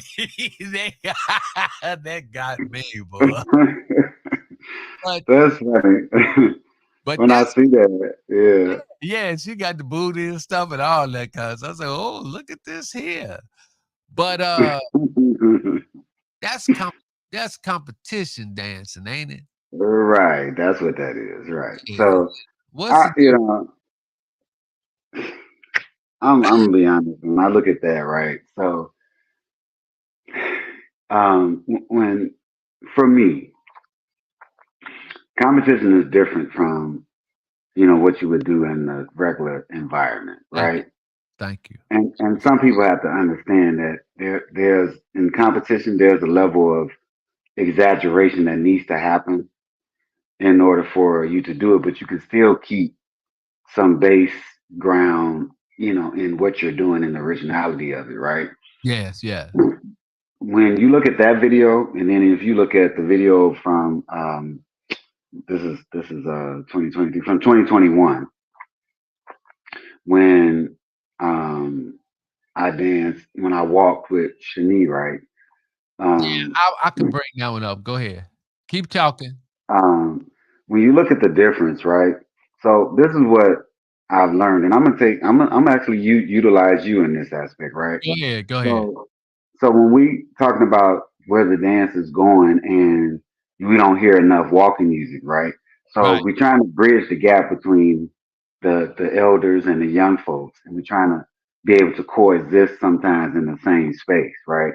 Okay. So when we come to the thought of, hey, how are we going to get these younger people to embrace walking, let alone stepping, but embrace walking and want to come to a party and participate, not just in the quote unquote stepping part of it, but even though it's still stepping, the walking part of it as well, right? So for me, back in the day, and I had mentioned this early, like um, when I was learning to walk, and I was looking at people like Magic Mike, which was one of my mentors. When I was walking with like Lady Jerry, she was one of the people that was instrumental in showing me how to walk and hold a woman and what the pressure felt like and how to move. Um, she was very instrumental in that, and Tina was very instrumental in Wilson, teaching me. Tina Renee or Tina Wilson? Tina Renee Moore was Mhm. instrumental in me learning what that felt like and what the steps was like, was very instrumental in that. But what I wanted was the ability to, you know, it, you can always embrace. That's the best part about it, being able to hold them and just get that stride and that movement and feeling that every move you make, they make, right? But for me being younger, I wanted to be able to have a little bit of creativity in that, not where it just totally removed what we were doing in the structure of walking, but it allowed me to then take that freedom of expression and then still be able to move in that embrace with the woman. So when you look at when I danced with Tina and I walked with her, comparison to when I walk with Shani, right? You can see the baseline maneuvers, but then you also saw uh, the flair in the contest form of what I was trying to do to then entice the younger folks to be like, okay, I like the music, I like the walking, but I want to do that too. So if we could do a little of that, then I'm fine. I can do that, you know. Um, and that was my sole purpose in doing that. Some people got all in their feelings about it, whatever the case may be. Um, but it really was just to show that um, we can be a little creative without getting completely out of the box and still have that be enticing enough to grab some of these young folks and allow for them to experience the walking music and the stepping music per se Mhm. in the same fashion. So that's the main reason, which is the only reason I got into the walking contest, was just to show that we can add some creativity to it and still stay within certain realms of the original style of walking. and that's the reason why I got in the contest. Other than that, I wouldn't have got into it. That very year, I thought that um, Bobby and Sherry Gordon did an excellent job walking, and I felt that they should have won. Um, for me, I looked at my dance as it was just an exhibition dance, which is Uh-huh. what my point was. Uh, Um, I listen. I already know. I know that. Uh, I understand that. I yeah, understand that. because again, when you're on that stage, you need to have something, to get the people engaged in what you feel and what that feels like to you. So that's what when you did that move, that turning like that. You see that lady's hand go up clapping like that. You see that? Yeah, I saw that. Let me go on and run that back right quick. Let me just run that back. I'll just run it back right quick. See, cause see that see watch the hand. See, that's that wow.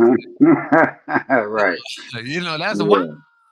Yeah. So people crazy about that. But socially, socially, uh, Hmm. it's not that's not the same dance because Right. you ain't gonna have enough room to be To doing do all. all that. Yeah. Yeah. Right. So that's a good thing. And so there's other ways to improvise it. So question for you. Uh Hmm. you say Magic Mike was your mentor or He, someone that he was. you like. Yeah, he was one of my mentors. Who else did you like walking? Or do that you had seen Um. walking? Um. I liked. I did like Calvin Barnes walking. Mm-hmm. I used to watch Calvin down at Deja Vu sets all the time. Mm-hmm. He was one of the people that I looked at. You know Calvin Calvin couldn't walk when he was first in Chicago. You know that, don't you? Oh, I didn't know that. I didn't know Calvin when he first came to Oh, yeah. Chicago. I know you didn't know, but when one of the reasons why he stayed here in Chicago because he wasn't a walker, and Oh, okay. he wanted to master that dance. Yeah. I used to like when Dimples walked, Okay, because Dimples always added a little flair to it. I don't care what Dimples doing. She gonna add something to it. yes, I like when Daryl Davis walked. okay, So the top two for me was Magic Mike, Daryl Davis. As far as the men, again, Lady Jerry for me was one of my people that I watched walked very much so. Um, I can't think of the other lady name that I walked. I like when Black Mary walked. I love when Black Mary walked. She always dresses the part. yeah. Like Black Mary always. It's just so dainty. It's so beautiful. She's just a beautiful woman. Her spirit just speaks before her. I just love to see her when she just dance, and I love to see her when she slow bops. When Like, oh my God, have you talked to her? Black Mary. Or Uh-huh. can ask her what's her dream? Ask her to tell you Black Mary's dream. The next Black time, Mary. Okay. ask her to tell you what the dream is, because their social club, actually, this social club, they came out doing what they did to protect our culture Hmm. against disco. Okay.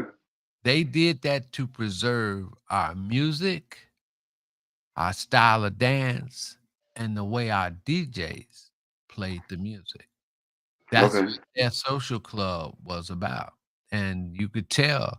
Just ask her to tell you what Black Mary's dream is. I got to get her and have her come on the show and say it. I recorded her saying it, but I need her to come on the show and say that. But Yeah. that's what her, Yvonne Paramore, Lula Taylor, the Dancettes, and Hmm. a lot of people don't realize it was a lot of pioneering women who Oh, showed definitely. whose shoulders that we stand on. In addition to some of the brothers that was that had great sets. I can't think of his name. But what I do it, I but I definitely went, like, I used to love dancing with Joyce at the High Steppers. She was one of Mhm. my favorite people to dance with. Yeah, Yeah, her and when my skating buddy Desi, my big sis, yeah. Desi, like me and Desi, we love dancing with each other. And a lot of people don't even know this. So me and Lily, which Leanne Round, we used to teach in the Chicago public schools together. Lily brought me on, and we went around and taught in the Chicago public schools. Chicago public libraries. I said schools. The Chicago public libraries. We was going around to the libraries teaching stepping. One thing about Lily, and I was using her as an example to one of my private um, students just last week, was her ability to stay so graceful, and then them feet be moving, moving like diamonds. Uh-oh. Leanna just, she has the ability to just move when you move, and still keep her personality and still keep her steps the way they are. And I used to mimic her steps. She used to mimic my steps. You would not know that there was. I was the young guy, and she was the elder to me. She was just as young as I was when we be dancing. That's just her character and what she brought out of every person she touched when she danced. And that woman is one of my top dancers across this country.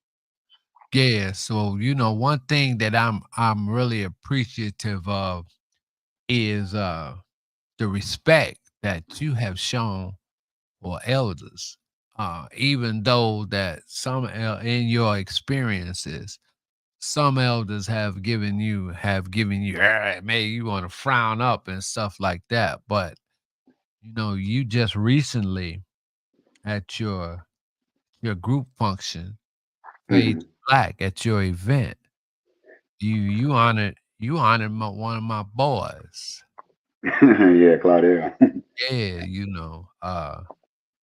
and that's just and like Claudel, that high stepper group, Right. Claudel, Ice Ray, uh, Macaroni, Zach, Ice Rob were some very impactful brothers.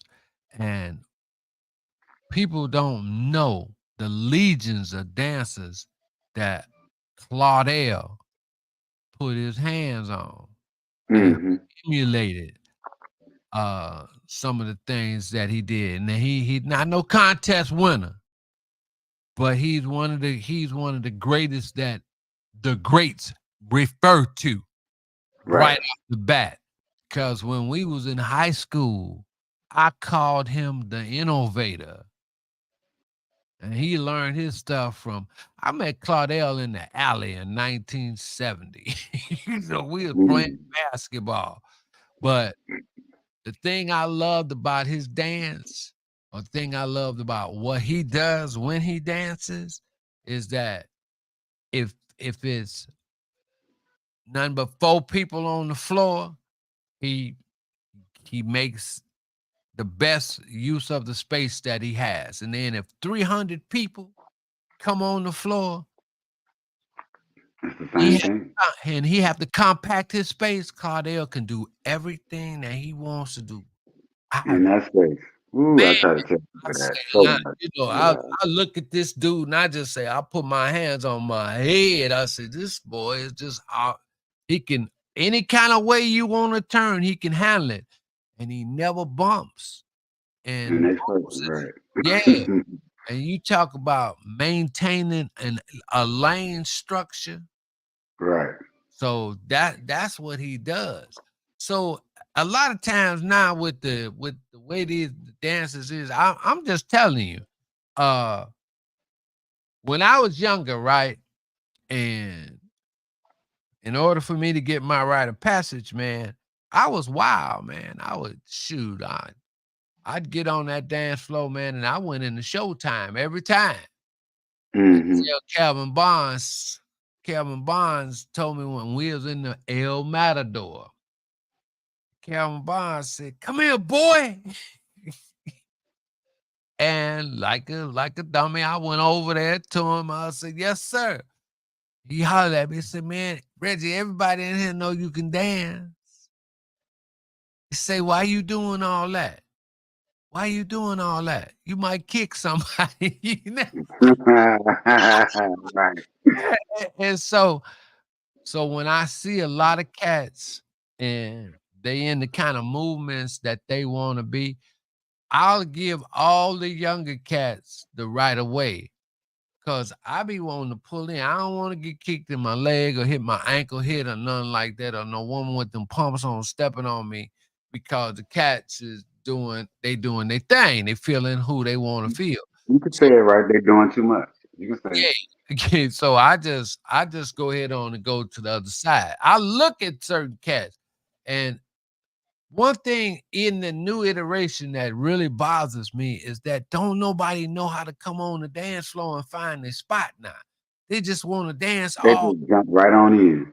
day. I mean, what Walk you right, try to walk right between you. yeah, and I'm like, what is going on here? And sometimes I get so mad, I'll leave. I quit, baby. I don't want to dance. I'm gone. It just busted my bubble. Cause Right. cause I love the fact when more people get on the floor, especially if this woman I'm dealing with and I'm getting ready to catch this vibe. Hmm. Means we can be close. And Right. You tighten it up a little bit. Tighten it up a little bit. Right. then I could go to talking smack and all this old kind of stuff. But now, man, it's like cats, I call it peacocking. Cats want to, because when a male peacock, when Yeah. he want to do his thing, You he just do open up it. the tail, yeah. Yeah. And so You it's do a lot of cats open up the tail, and then I swear, I really don't see nothing different. it. They doing it and it ain't nothing happening. Yeah, I really don't see nothing different. So, it's okay. And I'm just so glad that some of the brothers now, when I come in, they make me they'll let me cut in and stuff. And so I just do something right quick and do a move and get out the way. Get on out the way. Right. Yeah. But there is a lot of respect between the younger and the older dancers. All we gotta do is talk to each other. And you said that. Uh so Hmm. so the brother Darren, right? Uh huh. Uh, uh Darren Olmer. yeah, and he danced with Hmm. his Tory and stuff, but and when I saw this cat this cat, he was doing it, and so I didn't know who he was. He didn't know who I was. But we just kept dancing around one another, and we finally talked, man, and everything is cool. That's with every brother. Just man, don't judge the book by its cover. Speak to that person and talk. Right. Let's see. Triple A says, yeah, you right. We'll talk about the rituals. Michael Thaddeus said, I need some history on the high steppers. Oh, really? Uh I, Woo! That high step. And then I got a picture of the plugger of that you set. do? I got a picture of a plug. Which one? When they was at Sarah J's or when they was over at the on Stony Island? No, I'm talking about the Majestic Gents and the High Steppers when they got together. No, I think that was Black Tie. Oh, okay. Yeah, when that was the first big set. Uh, Oh, okay. Okay. yeah, that was like the coming out party. So, was you around when the Step in the Name of? I mean, did were Yeah. Yeah. you was Yeah. you on that video? No, thankfully. Yeah. Why Yeah, you? me and Dre Blackwell, we fight about that all the time. Say- But I get it. I that was the worst video that ever came out. So we'll elaborate on that in a minute. But All right. but wait a minute, that contest that you and Dre was in, who won that Uh-huh. contest? I did. Oh, you got him, even with all the spins and turns. You got it that year. Yes. Oh my God. So how many contests did you win? Somebody told me, not somebody told me, but were It's like 8. you were one of the youngest Masters winners? Yeah, I won right.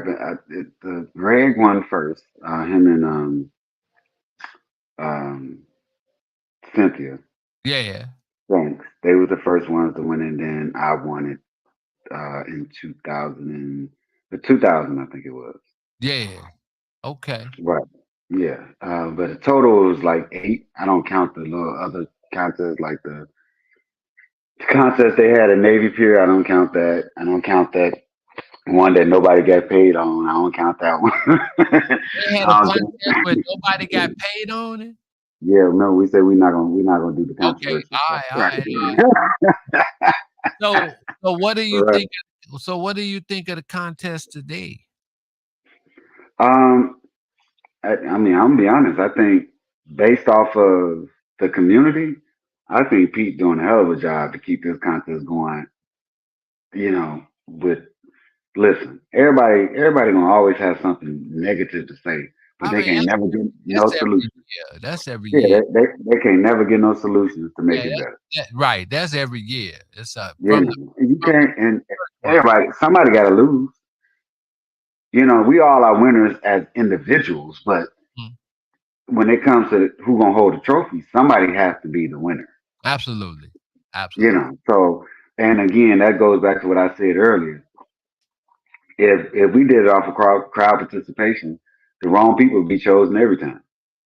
Mm, So that's the purpose of having some structure in the judges. But it's gonna be what it's gonna be. You can come back again another day. The next year and try it again. yeah.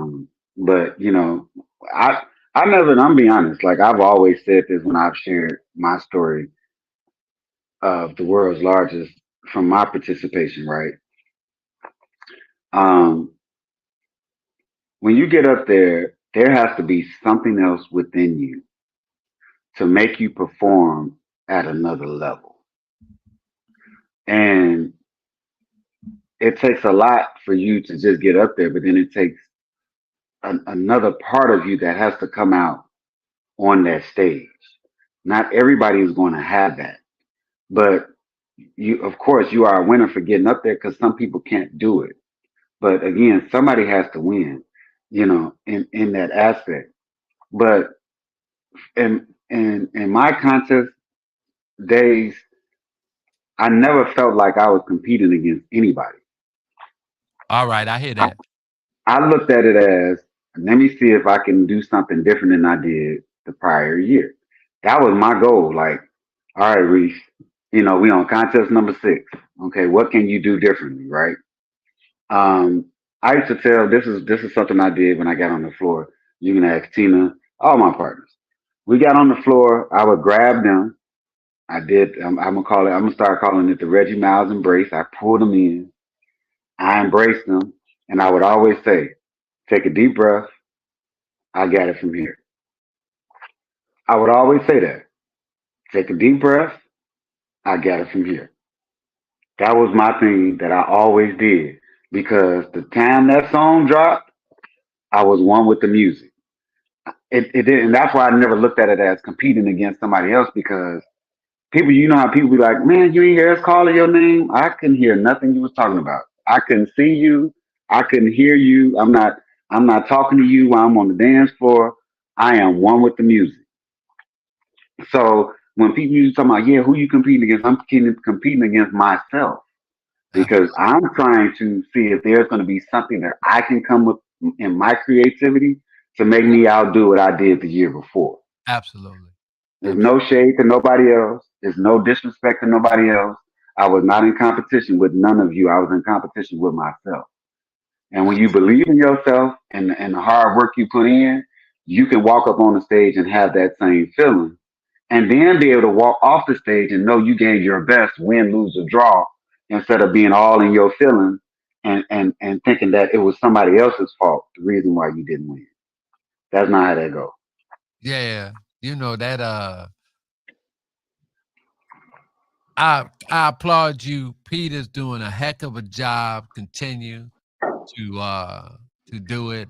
Let him do it. Thank you all for the love on the Reggie Miles embrace. Thank you.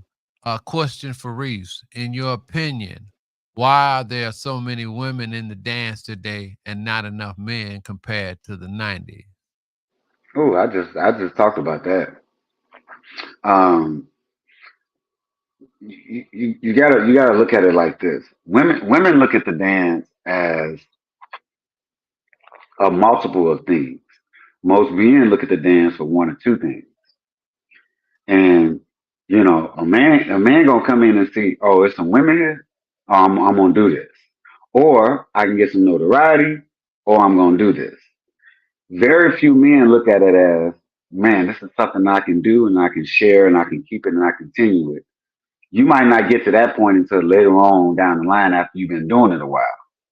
But the women, they're able to come in this dance and be like, hey, I'm me and my girls gonna hang out. Oh, I'm gonna get some exercise. This is time away from my kids. Oh, I just got off work, man. Instead of going to, I'm gonna give me a drink and I'm gonna have me a couple dances.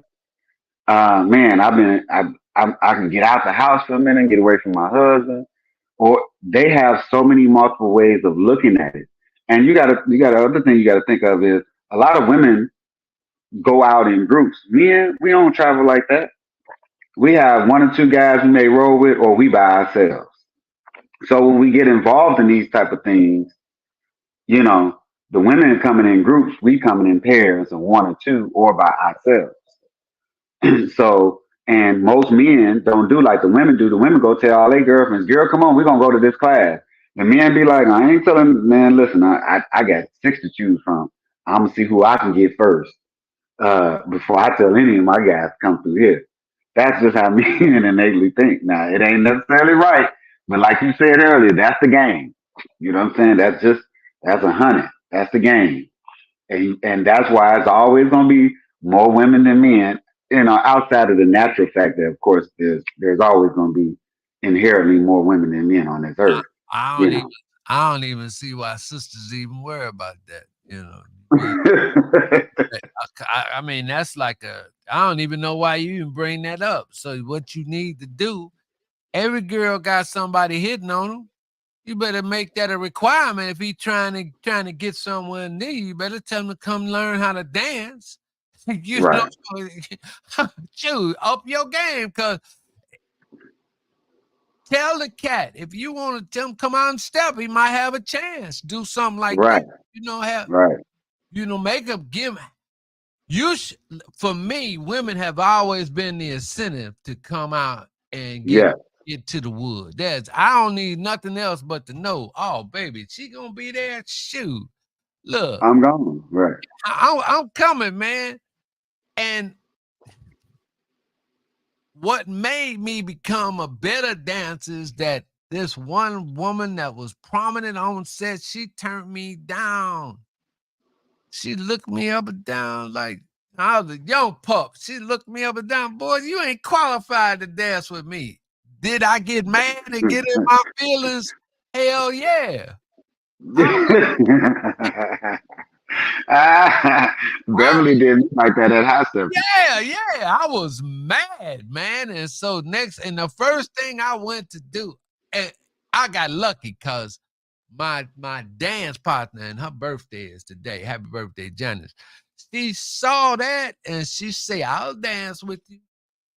Man, she said, I'll dance with you. And I went and so this other woman could see me all the time. But Right. But that vibe hit from Janice, and next thing you know, I forgot all about what I was doing. Because I'm a believer in this that without the vibe, you can't do a great dance. You got I to agree. vibe, and that vibe comes from that music, and that comes from hearing that music and everything. And I was dancing with this woman. I don't remember what the song is, but all I know is that we stopped. When I started lifting my hands and feet, we was together, and I pulled her in. We could slide left and slide right. I got through, And I stayed dancing with that woman. I was the type of cat when I was younger that if I found that vibe with you, I never wanted to let the vibe go. Hmm. You know, Right. I wasn't trying to be Christopher Columbus and discover New America. Right. And what would happen 6 months later, the woman say, well, how come you don't dance with me?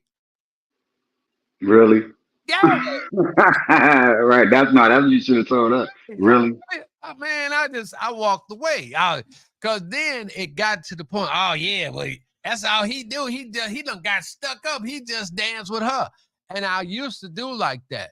It's a paradise out here for the brothers today, and I mean, I feel sorry for some of the ladies, but if I was young today, man, I wouldn't dance with all of y'all. I would find the ones that had that vibe with me, and those are Hmm. the only ones I want to dance with, because I'm not like, and I said this today earlier on my live, man. I I can't dance with everybody. I ain't gonna try. I know I got limitations, but Hmm. the ones that I hit that vibe with, man, I'm gonna try to cultivate that vibe and turn it gold. Right. And so We're gonna rap these for songs. how how important is that vibe, that connection with that vibe and that music in the dance?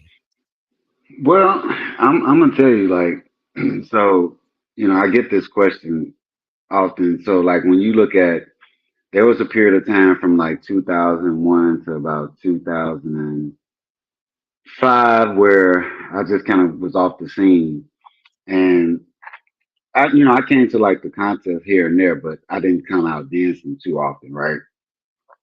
And this is what I try to share with people nowadays about just just understanding that people come out for different types of reasons, and you have to honor and respect their reason for the dance, and why they're out doing it. And a lot of people be like, well, you know, how come you don't dance as much as you used to? Because the dance now is more about, I'm always having to some degree, modify the dance all the time instead of me being able to be free will in the dance and Mm-mm. have a good time, right? So that vibe that you're referring to comes when I can allow you to be you, I can be me, because Yeah, I know where you're gonna be. You yeah, know where to be at, yeah, so yeah, I could just be me and do me. But yes, if I'm always trying to redirect you because you want to be off here, you want to do an extra turn here. I didn't tell you to do this. You're gonna go there and do three kicks and a right turn, and now I can't do what I want to do because I'm too busy trying to make sure you're gonna be where you're supposed to be. man, So that that infringes on the vibe. So man. the song can be cold. You got that song and you just like, man, this is it. And then you give it this person and you like, everything I'm asking you to do, you just doing your own thing. You Yeah. have just ruined the vibe, So right? I was like dancing just recently with a young lady, right? And I wanted her to do an old move, right? I wanted her to just to take my hand and just drop it down. Go over the back of the head. Right, a fake right turn or left, right? Just yeah. Drop it down. And as soon as I raised it up, she went into the She turn. was gone. Yeah. She was gone. Yeah, you ain't got to tell me. Yeah, she took And, off. and I tried to put my hand on the hip to stop her and everything, hey, and then I just lit. It was too late. Yeah, and then I lit on the third time because I was determined to have her to do it. I said, "Don't turn." I Yeah, said, let me just let this. "Yeah, I said, don't turn." And I say, "Please don't follow me as you follow your instructor. Please don't do that, cause I can't. I don't know what they done taught you, and I don't, I don't know none of that stuff, and I know Right. old school stuff, and here's the thing: when I put my hand on the hip, right, to stop it, when I was getting ready to lift up the hand for her to just let it down, You right? turn the other way. Yeah, I was putting pressure on her to stay Which, still. right. Listen, I'm communicating with my hands in the dance all the time. I can lead you, but you got to feel this pressure. But some of these women is just with they get into the thing, and then they think I'm gonna take the hands and do this, do that thing. Man, I ain't never doing that. And, you know, So they tell you what's funny, right? So I try to implement this sometimes in class, and I just be like, hey, listen, half the reason why y'all be sweating and working so hard is because you're doing just that. You're working too hard. When I get ready to make this turn, if you can absorb the pressure that I'm giving you, then I'm turning you. You're not turning yourself. I'm turning you. But as soon as you put that hand up, they gone. And then you be wondering where I'm like, hey, did you feel the rhythm I was trying to? You're not gonna feel it because you just as soon as I put your hand up, you was gone. Let me turn you. Then I can make the turn slow. I can make it medium. I can make it fast because you let me do it. Then you ain't got to worry about what rhythm you came back on because you went around on my rhythm. But they don't understand that. yeah, This is not a boxing match. yeah, I'm not here to be fighting with you, and I'm yes, not here for you to just be taking over the dance and lead me. You yes, fighting, I'm leading. yes, yes. That's not a fun dance. You know, that's not a fun dance at all. Listen, so I'm dancing. I like to dance with women that's been doing the 7-8, you know. I love that's doing that next generation dance because Hmm. I'm sitting up calculating, trying to calculate how can I maneuver to get this pull in. Right. I'm, What point I can get them back around to this? Right. I'm trying to get into that, but uh 8 out of 10 times, the first time I danced with a woman that came out of an instructor taught class, they fail at doing it. They fail out of their eight. They fail out of doing it. They fail at doing it. I can get them, and eventually, by the time we get to the dance, to the end of the dance, they might get it. But if I don't get it with you at least 3 times and pull in 3 times in the dance, I'm not gonna ask you to dance no more. Because I think what happens is that after they come raw and they're still in that county state, once they get to the point where the the count or however they doing it, that has to become second nature because then uh there's room for improvisation Hmm. because they know where they're gonna be because in my version of the dance under the kick, kick, cross, cross, I knew to get right was to always come back to the one, you know. Hmm.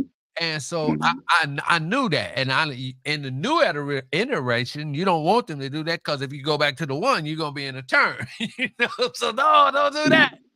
So Well, I'm steady trying yeah. to calculate and maneuver this woman to get her to pull her in and give her 3 rocks in there, and we start all over again.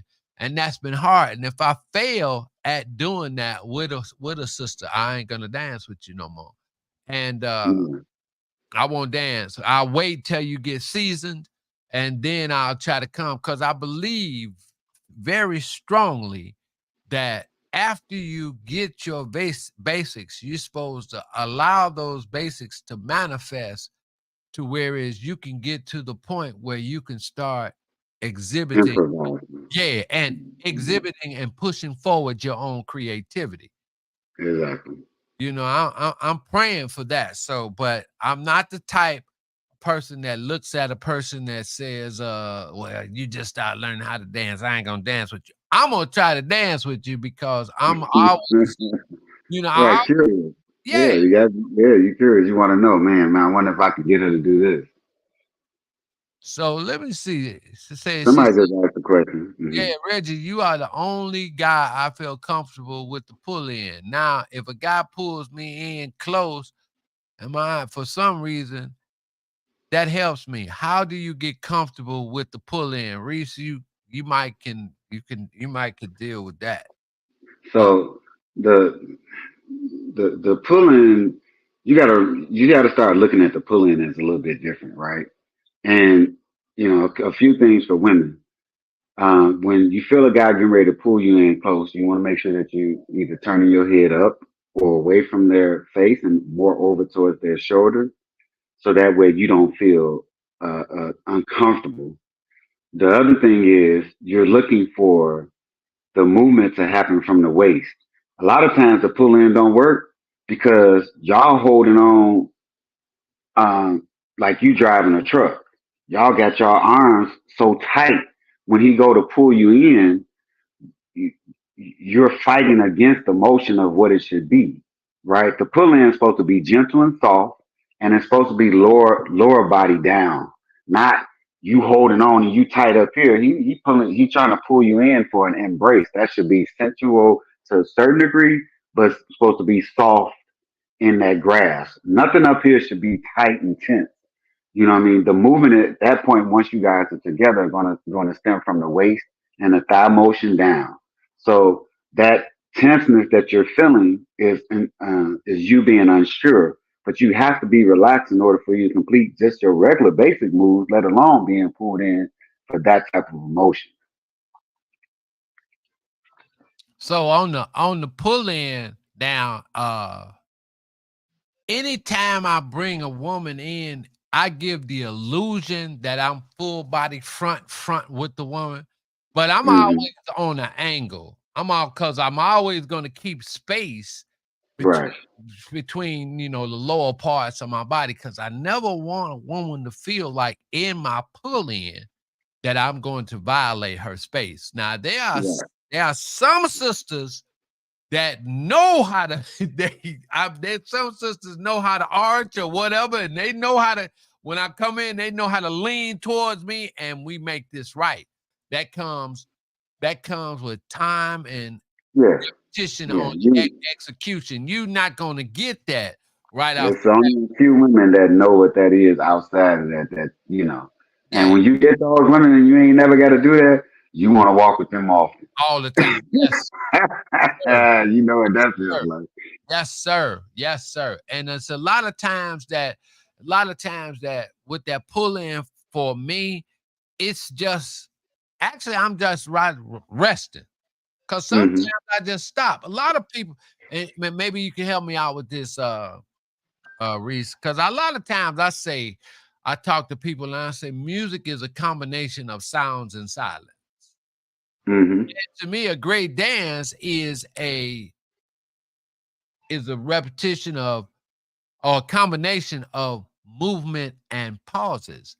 Do you Hmm. always have to be in constant motion when you dancing? No, and I prefer to break that up just Mhm. for the monotony of the dance.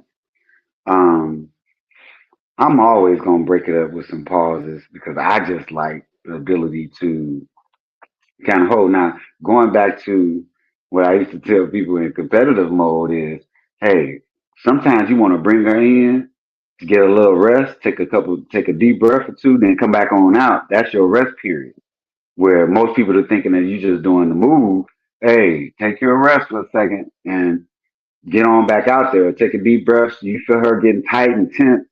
Pull on in, let her feel you. Let her feel your heartbeat and your motion and what you feel like. Then let her on back out. Right. That's another part of getting that connection back. You be on the stage or you be dancing and you feel like the person is just getting a little wild and moving too fast. Bring them on in. Yeah. And sometimes you be like, come on in. Like, hey, you So know, so you know slow you know down. Keisha Reese, right? You know Keisha Reese, right? Look, Keisha. Uh-huh. So Keisha, when the first time I danced with her, she was getting ready to cut loose. Man, I looked at her and I saw her. She put her head down. That girl was getting ready to motor. Man, I pulled her in. It was like 30 seconds, and I had on the puller. I said, don't you go off on me like that. I I know her. She said something slick back because that's just how she is. man, I Right.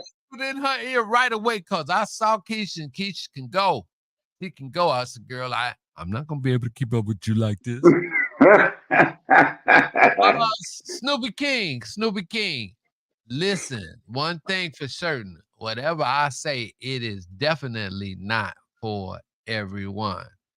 I am not trying to ever generalize the dance for everyone because I am a strong believer in every person. Once the basics are the basics, okay?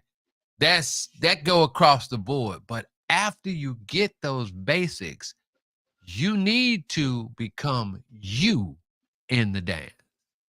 Right. I don't want to look like this that person, or the other person. I want to look like Reggie Miles.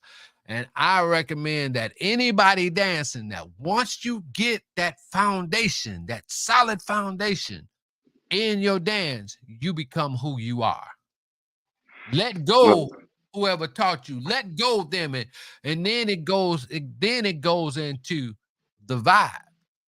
The vibe, because every time you get a vibe with a different person, the dance should be it's gonna different. be different. It should Yes. Yes. be different. So, I Yes. mean, the way I dance with Wise Cat is not gonna be the same way I dance with the Michelle. It's not. And if it is like that, then I'm gonna quit dancing. Because I ain't trying to No. dance with. I'm not trying to do A, that.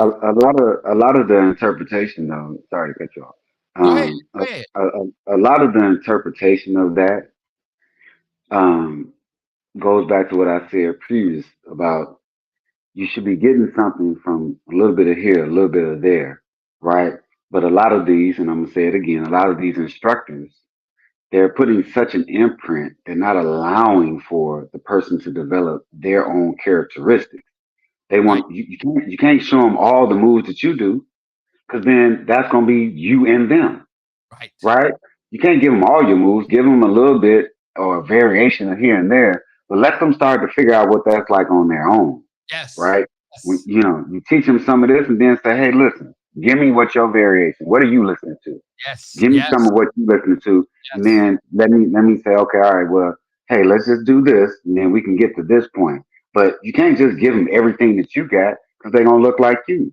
They need to start to take on some of their own characteristics. Let them go home and come back and ask some questions instead of just saying do this when you go home. Let them make some mistakes and figure some things out. Let them go over there and dance with XYZ and then come back and be like, well, why did this happen? Well, a couple of things could have happened. Let me give you some variations, and then let's see what you was doing, and then we can go from there. But Absolutely. they just want to give everybody all. You can't give everybody all your moves, and then think they're not gonna look like a replica of you. Then they struggle. Then they struggling trying to figure out why can't I do this? Because you keep doing the same basic 7/8 instead of trying to figure out for yourself. You can't do it exactly like they do it.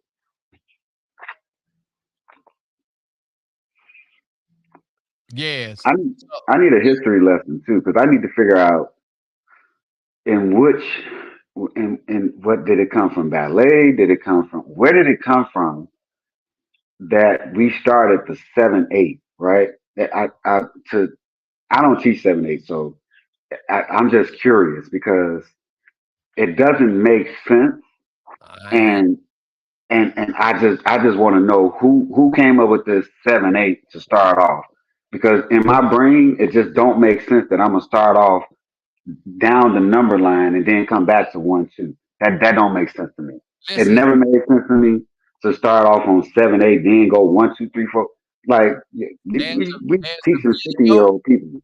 Just come on, There, man. there's a video. There's a video that was made down there at a university in Atlanta, talking about stepping and the culture. I will send that to you, okay? And it has the person that said that and started that. As a matter They of fact, started it in they started it in stepping, or just because this is universal. They do no, this in ballet. They no, they they teach 7/8 in ballet. They teach 7/8 in hip hop dance. My sister teaches it. They teach it in hip hop dance. I want to know at what point and where did we get this from?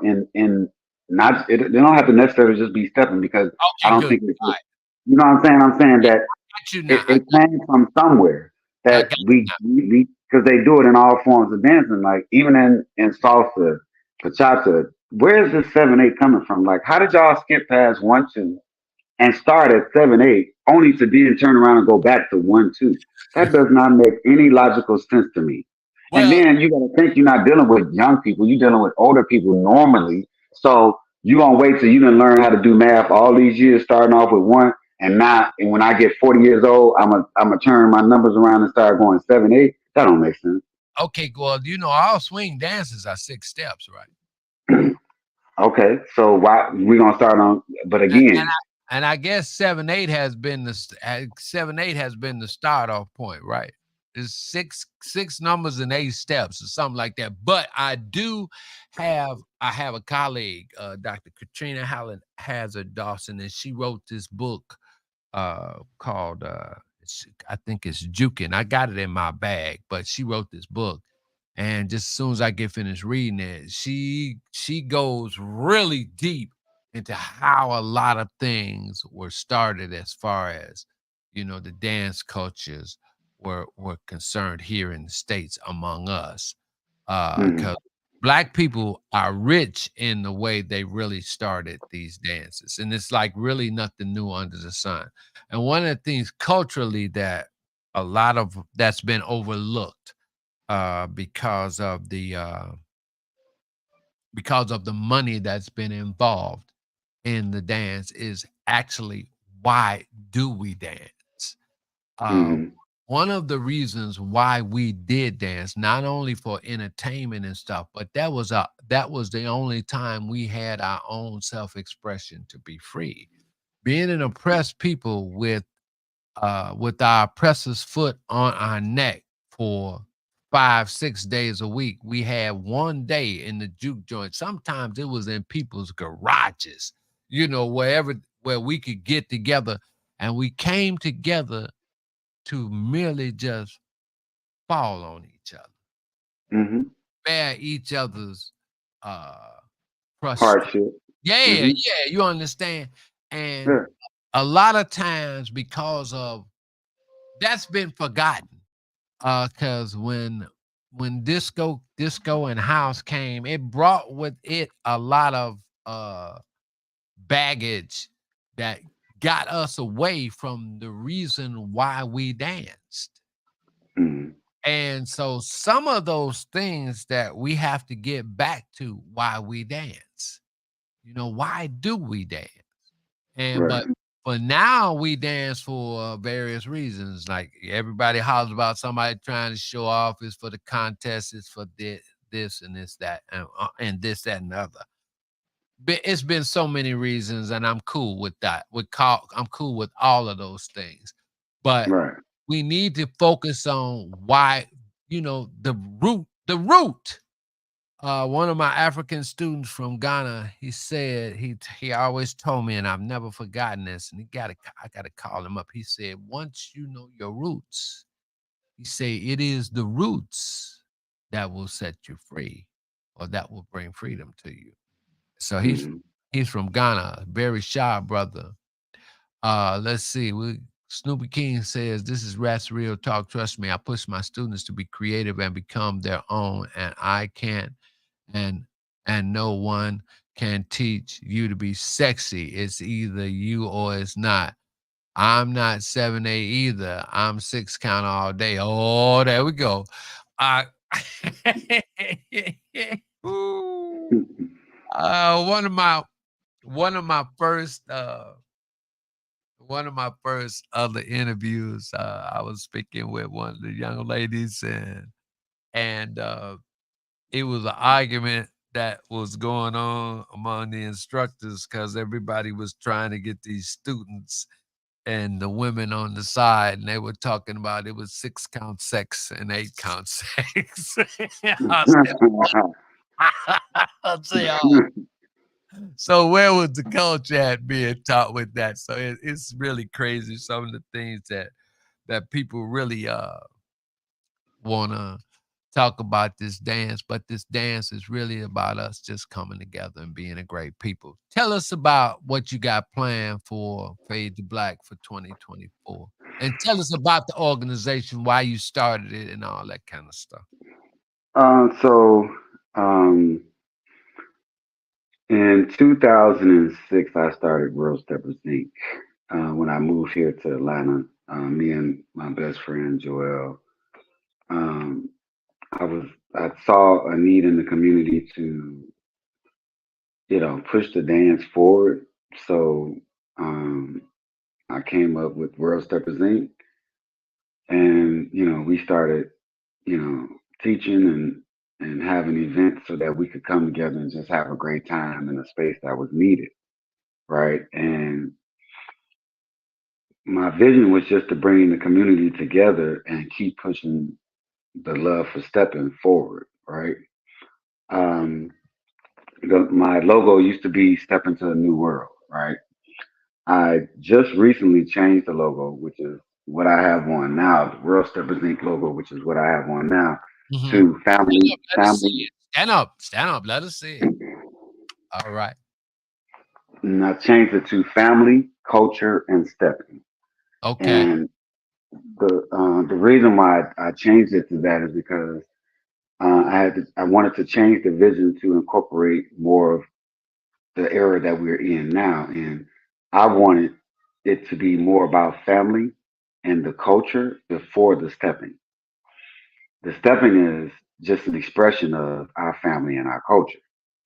Um, if by some form of whatever happens and we were unable to dance, the music and the feeling and the coming together as a group of people would still be within us, whether we could move or not. That's what's more important.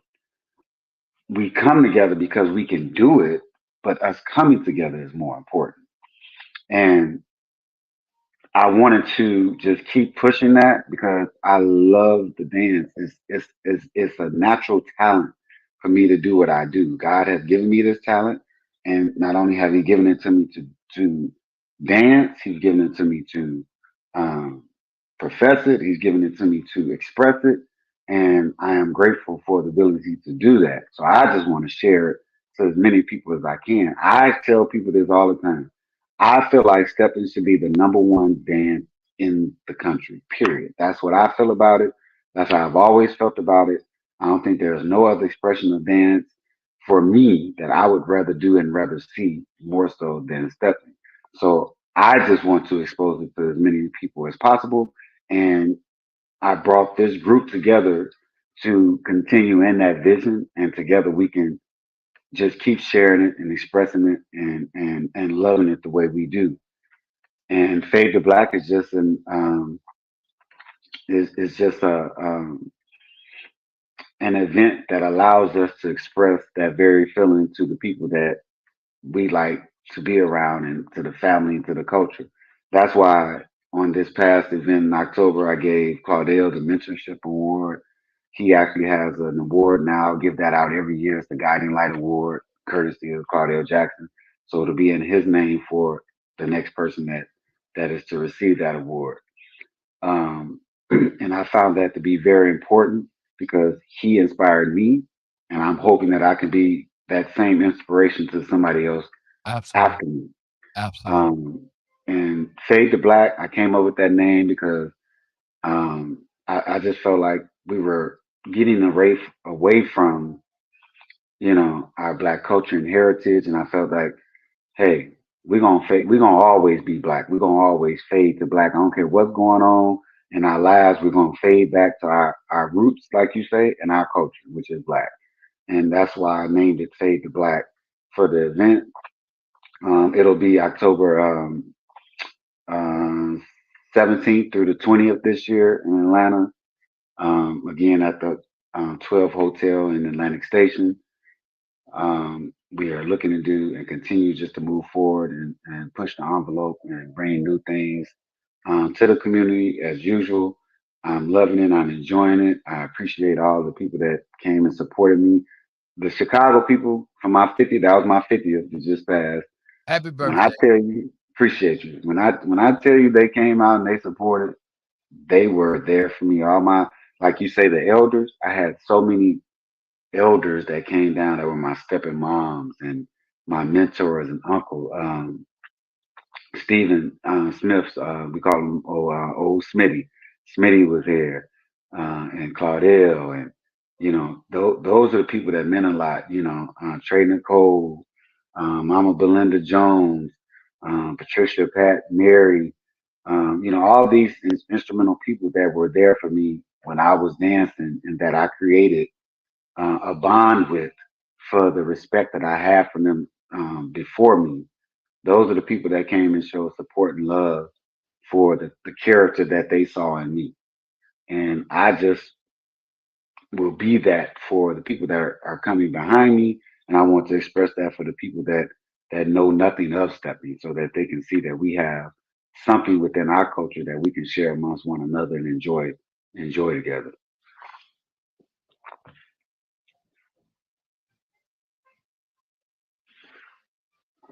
Right.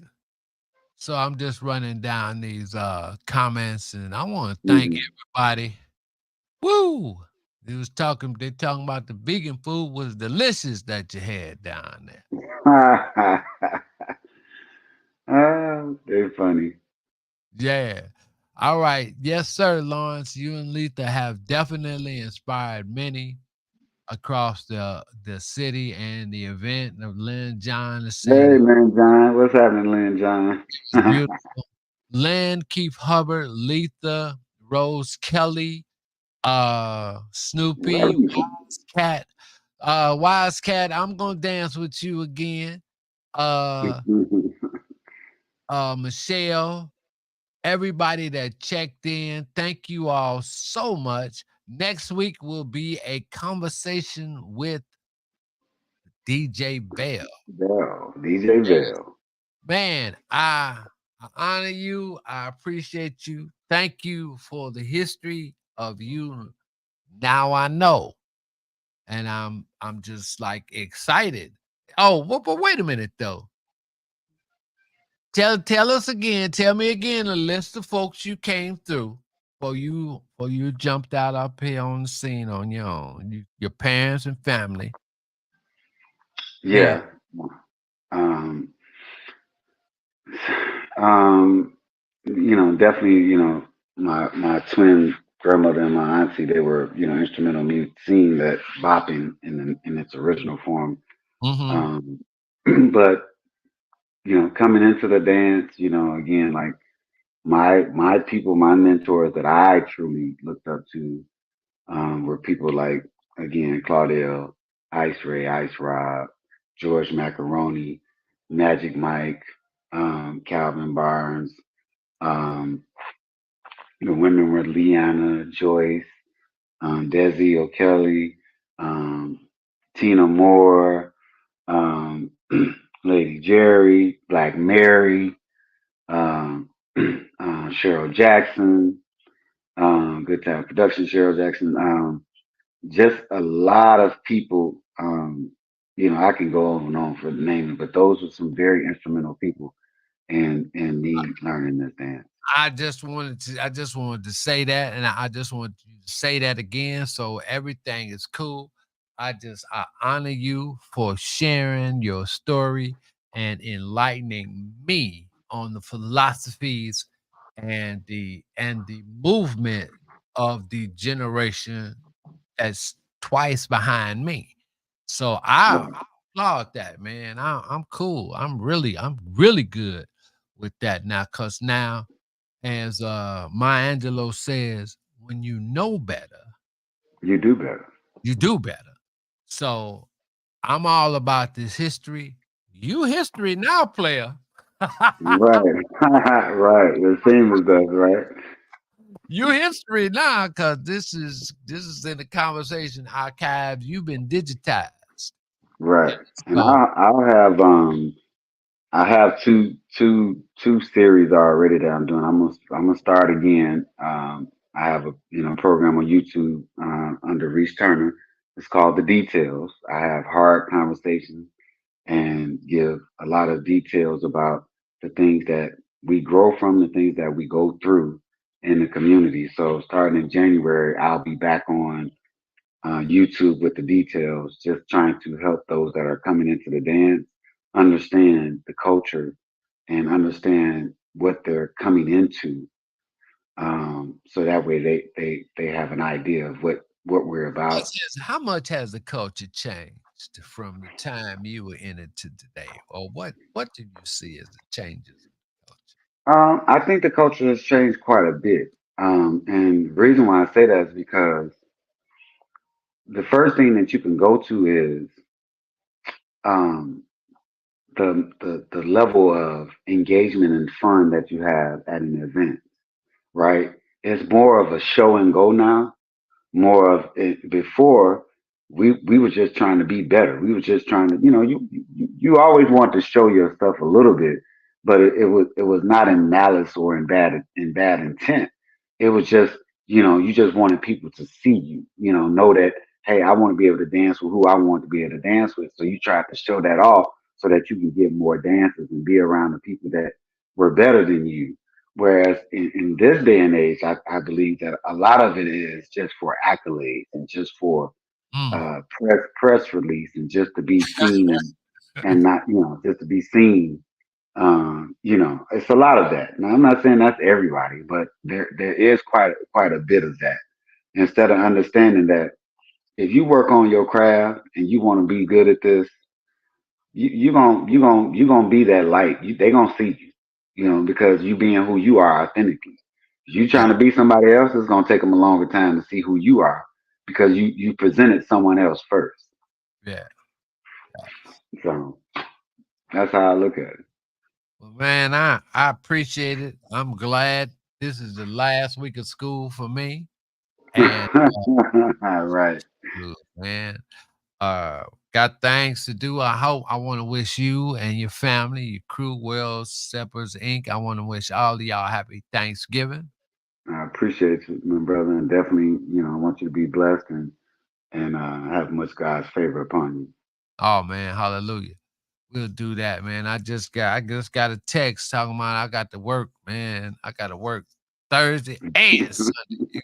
Oh yeah. But at least I'll be off Wednesday, so I'm going out to have a good time. And Okay, good. I'm gonna do some dancing and I'm gonna keep we gotta keep walking alive.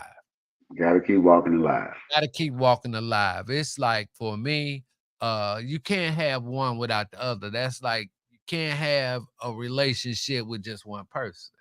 Right, You got right, and so the other half, and I don't know which is the better half, but one is stepping and one is walking, so right.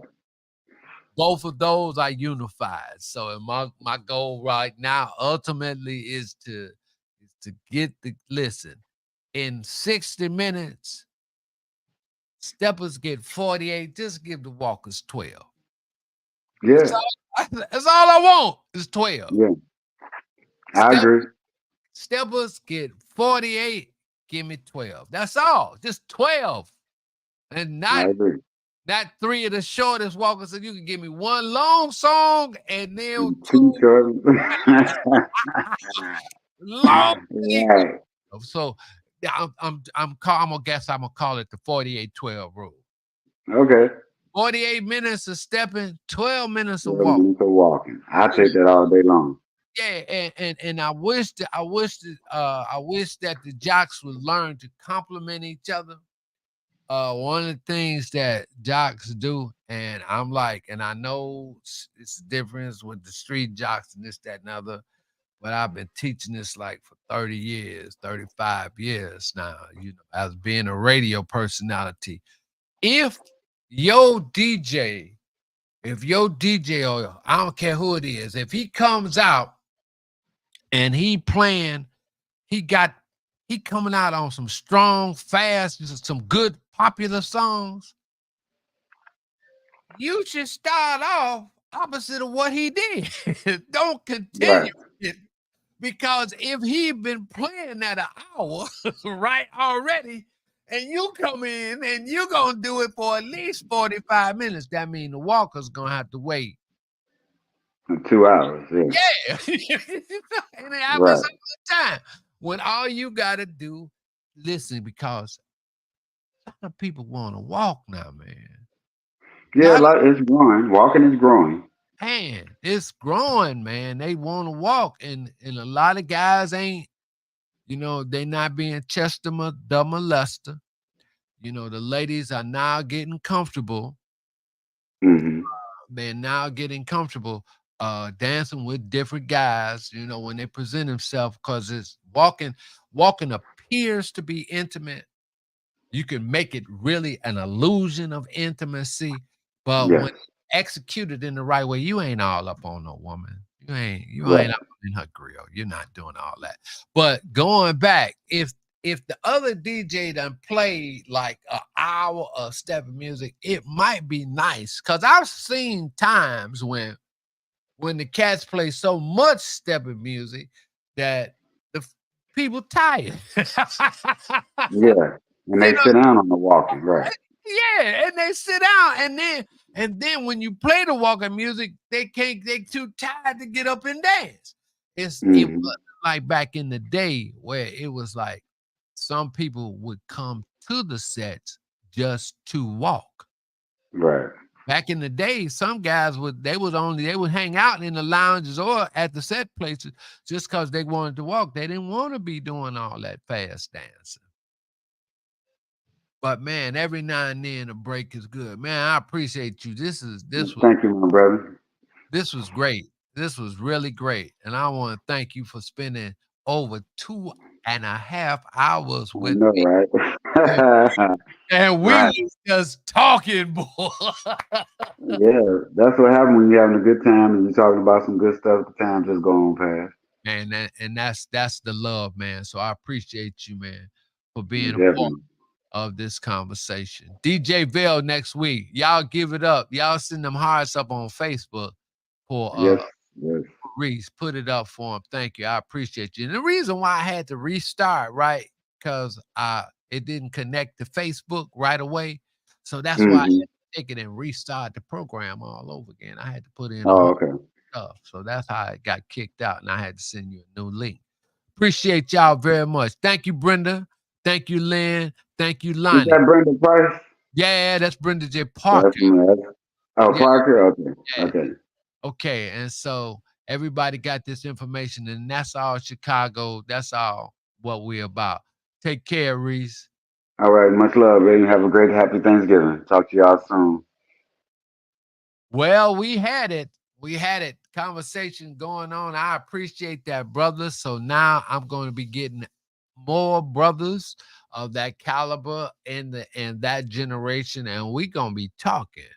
That's all we gonna be doing is talking, because it's no debate, no controversy, just a straight up discussion. I appreciate it, because I'm gonna kind of like erase that doubt that all the elders are mean and we want to fight all the time, because we don't. I don't. Uh when you know better, you do better. You can see now this conversation on YouTube. As a matter of fact, I'm getting ready to watch the show now. As I lay down and rest and get ready for work tomorrow. Y'all have a great day. And until we meet again at the next appointed time, let your light so shine before men that they may see your good works that glorify your Father, which is in heaven.